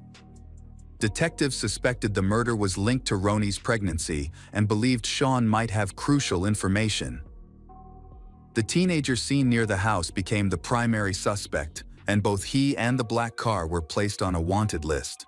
Meanwhile, investigators began looking into Roni's social relationship to determine if she had any enemies. She was born in the small town of Potosi, Wisconsin. She met Sean at a charity event in Wisconsin, and the two quickly fell in love. After completing college, she moved to Deerfield, Illinois, a wealthy Chicago suburb with a population of 20,000. At the time of the murder, Roni was 42 years old, lived alone in her condominium. She was 7 months pregnant, eagerly preparing for the arrival of her first child, a baby girl she planned to name Skylar. The father of her child was Sean, 45, her partner of 17 years. Despite dating for many years, they did not marry or live together. Sean, a former Chicago Bears football player, was questioned by detectives for 10 hours. He shared how much he loved Roni and was looking forward to their child's birth. Ronnie deeply loved he, but Sean's feelings were more complex. He admitted to detectives that he had multiple affairs, which strained their relationship. He said that Ronnie knew about his infidelity, and it had caused her to grow distant from him. Despite this, he insisted he was excited to become a father. He appeared heartbroken over the tragic deaths of Ronnie and their unborn baby, and his emotions seemed genuine. Additionally, his strong, athletic build did not match the description of the thin teenager a neighbor claimed to have seen. Sean told the police that he had overslept that morning, he waking up at 9:15 a.m. and then went to a barbershop for a haircut. This alibi was confirmed by the barbershop administrator. However, the barbershop was close to Ronnie's house, just a 10-minute walk from her home, which made the detectives suspicious. They considered the possibility that Sean might have killed Ronnie or orchestrated the crime by hiring someone else. Despite his alibi, investigators did not eliminate him as a suspect and continued looking into his potential involvement. They questioned Sean's friends to evaluate whether he was capable of murder, his relationship with Ronnie, and whether he truly wanted the child. Sean's close friends have strenuously denied that he committed the crime, insisting that he was delighted to be a father, despite his relationships with other women. When detectives visited Sean's home for a follow-up interview, they discovered parenting books and baby items, indicating that he was preparing for fatherhood. During the interview, police asked who he thought might be responsible for the crime. He listed 16 women he had recently been involved with, and emphasized one name in particular, Monika Kurowska. Sean said that Monika, a fitness model from Poland, was someone he had dated while living in Europe. Their relationship ended a year ago, but Monika couldn't accept the breakup and began stalking him. She traveled to the United States and started following him. One night, she came to his apartment complex, ringing all the doors, including those of his neighbors and his own. When he stepped outside, he discovered a broken window and noticed Monika had blood on her hand. He found her behavior very worrying and dangerous, so he took out a restraining order against her. Sean suspects that Monika is the one who sent letters to Ronnie and his other lovers. These letters caused conflict between him and Ronnie. He suspects Monika because she follows him and knows all his secrets. In addition, the letters contain common errors in people who are just learning to speak English, like Monika. Even his mother received such a letter. Detectives became interested in Monika and eventually located her. During questioning, Monika denied any involvement in Ronnie's death, claiming she had an alibi. She was at work on the morning of the murder. The police confirmed her alibi. Monika shared a slightly different account of events. She admitted traveling to the USA to see Sean, hoping to win him back. Upon arriving at his home, she discovered him with another woman. In a fit of anger, she knocked hard on the window and accidentally broke it. Following this incident, she ended her relationship with Sean and claimed it was the last time she saw him. She also denied sending letters to Ronnie or Sean's mother, but the police remained skeptical of her story and continued to view her as a suspect. Despite their efforts, the investigation stalled. They suspect both Sean and Monika, as each had a motive to harm Ronnie, but both had alibis. No other suspects emerged. Then, the case took an unexpected turn. Police continued to question all of Ronnie and Sean's relatives. During the investigation, an acquaintance of theirs expressed suspicions about Marnie Yang, who was said to be obsessed with Sean. Investigators learned that Marnie had been in a relationship with Sean. The two had met 6 years earlier at a Chicago Bears convention, and Sean later reached out to her for help with real estate. Marnie, a realtor, had facilitated several real estate transactions for him. Marnie, single mother of 3 children, worked multiple jobs to make ends meet, including as a realtor, a waitress, and even photographer. Over time, she grew close to Sean, and their relationship continued up until Ronnie's murder. It was later revealed that they had slept together the day before the crime. This led investigators to scrutinize Marnie more closely. After speaking with her family and friends, they concluded that Marnie was obsessed with Sean. She viewed him as her possession and wouldn't leave him alone. When she discovered he had other relationships, she became furious. Her jealousy drove her to want he all to herself, believing he should belong only to her. She calls him her boyfriend, despite the fact that their relationship was short and fleeting. Detectives questioned Marnie, but she firmly denied any involvement in the crime. Despite this, she was unable to provide an alibi for the time of the murder. She claimed she was at home with her children, but the lack of evidence to support this made her the primary suspect. Detectives believe Marnie fits the description of the person they are looking for. With her petite build, she could easily be mistaken for a teenager if she was wearing a sweatshirt and hood. After obtaining a search warrant for the home, police discovered several important clues. Upon examining Marnie's computer, they discovered she had access to Sean's email and had been secretly monitoring his messages. Among the emails, they found letters from Monica to Sean written in broken English. Marnie had mimicked Monica's writing style, including the grammatical errors. She sent anonymous letters to several women involved in Sean's life, such as Ronnie and his mother. These letters contained accusations about Sean's relationships, and investigators concluded that her intention was to frame Monica as the main suspect. However, her plan ultimately failed. The police discovered a broken computer hard drive and several bank statements in Marnie's trash.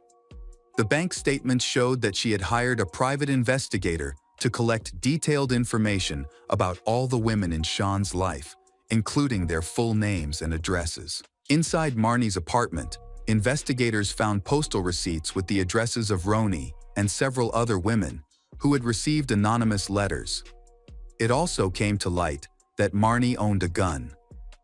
In September 2005, she was stopped at the airport for purchasing and transporting 2 pistols and 200 rounds of ammunition. Although she provided the required paperwork, the weapons were declared and shipped to Chicago. Marnie's former lover, who was a deputy sheriff, confirmed that she owned multiple pistols and was highly skilled at shooting.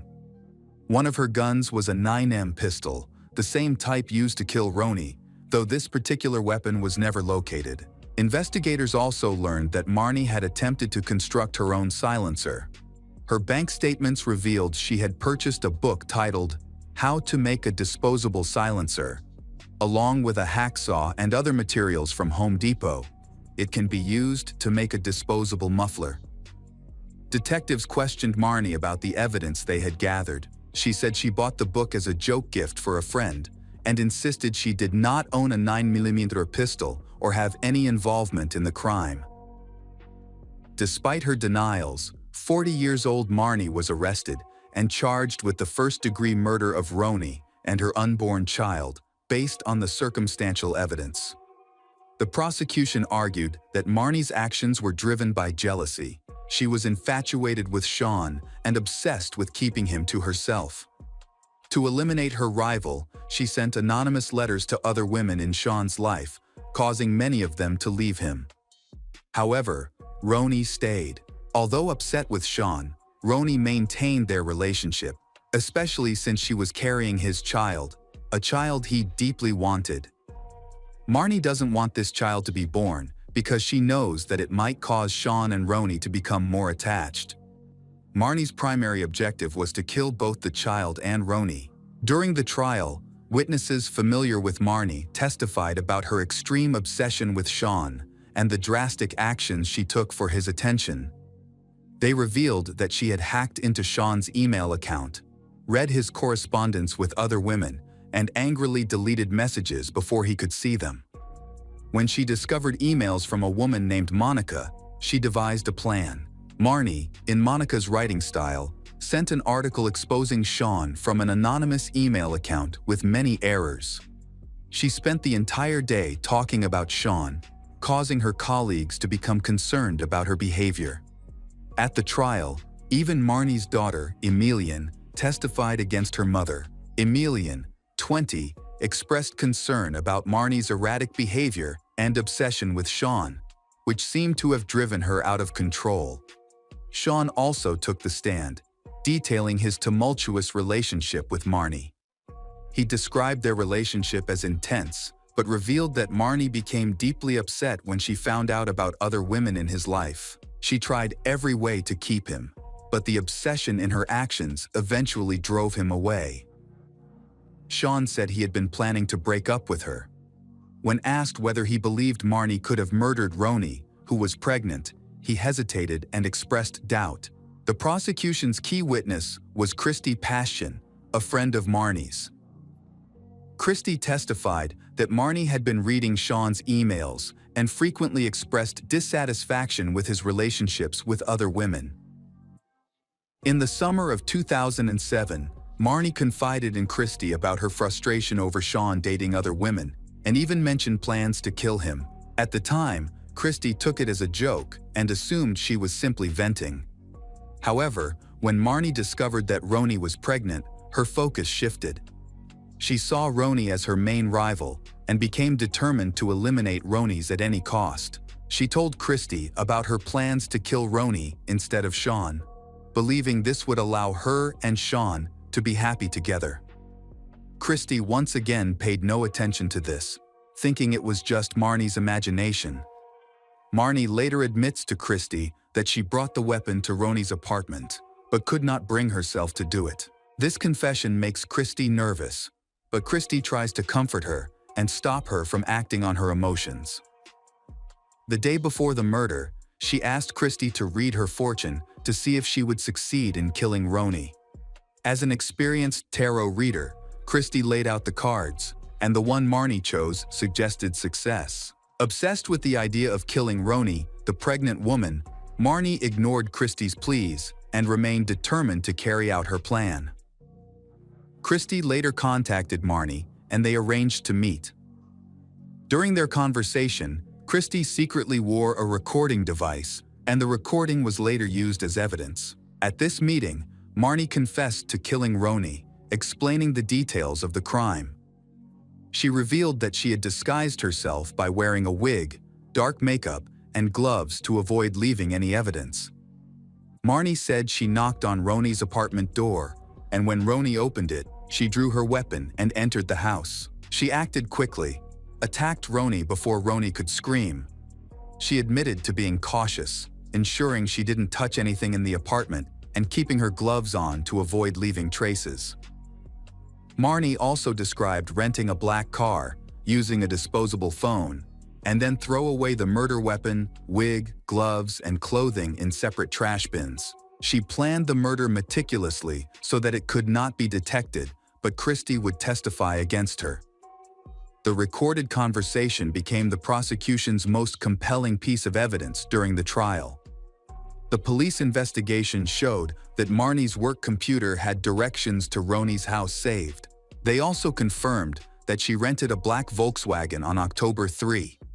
The vehicle's route was tracked from the rental location to Roni's apartment and back.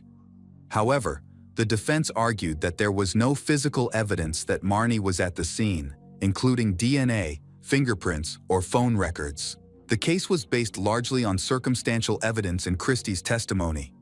The defense wanted to discredit Christy by emphasizing her dubious background. They revealed that she had once claimed to be a psychic in the U.S. Army and said she was the sole survivor of a mission in the Middle East. However, it was later proven that she had fabricated her military service and had never even been in the Middle East. She had lied to enhance her qualifications for the role. The defense argued that Christy's testimony was unreliable and accused the police of falsely assigning blame to Marnie for the murder.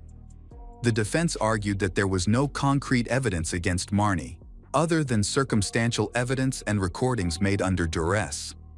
The lawyer argued that Marnie confessed out of fear and in an attempt to protect her children, as her eldest son was under suspicion. Furthermore, an unidentified fingerprint was discovered on the door handle of Roni's apartment. The lawyer emphasized that the fingerprint did not belong to Marnie and that the police had failed to determine who it belonged to. The prosecutor acknowledged the existence of the fingerprint, confirming it was not in any database. However, They contended that the print could have been left by anyone passing by and was not necessarily linked to the crime. Marnie was convicted of 2 counts of first-degree murder for killing Roni Reuter and Roni's unborn child.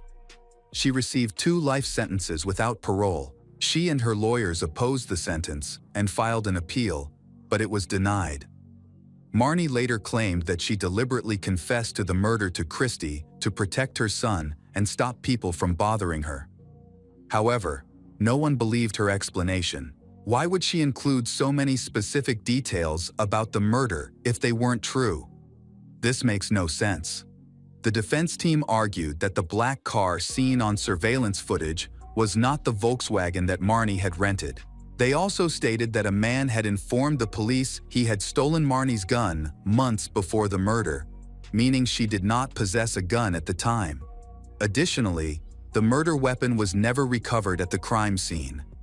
Fingerprints belonging to someone else were found, and they did not match Marnie's or any family member's fingerprints. The lawyer pointed out that male DNA was discovered on the cartridges at the crime scene, but it did not match Marnie's DNA and instead belonged to an unidentified man. The defense stressed that forensic analysis of the shooting angle indicated the attacker was taller than Marnie. Crucially, new CCTV footage from a hair salon showed Sean arriving for a haircut much later than he had claimed during police questioning. The footage revealed that he arrived at 10 a.m. on the day of Roni's murder, and she was killed before 8 a.m. Sean had previously told police he slept until 9:15 a.m. that morning, but evidence showed he had already sent a message to Roni and made several phone calls by 8:50 a.m. This video exposed inconsistencies in Sean's timeline, suggesting he could have had enough time to commit the murder. While the defense suspects Sean of being the perpetrator, they have not yet succeeded in having the case reopened. Marnie is still in prison and maintains her innocence. Sean, a former Chicago Bears player, played for the team for 11 seasons from 1984 to 1994, including their Super Bowl win in 1985. Having overcome his struggles in the United States, he now lives in London, United Kingdom, where he works as an NFL analyst for Sky Sports, a British sports channel, and regularly shares his expert analysis on weekly broadcasts.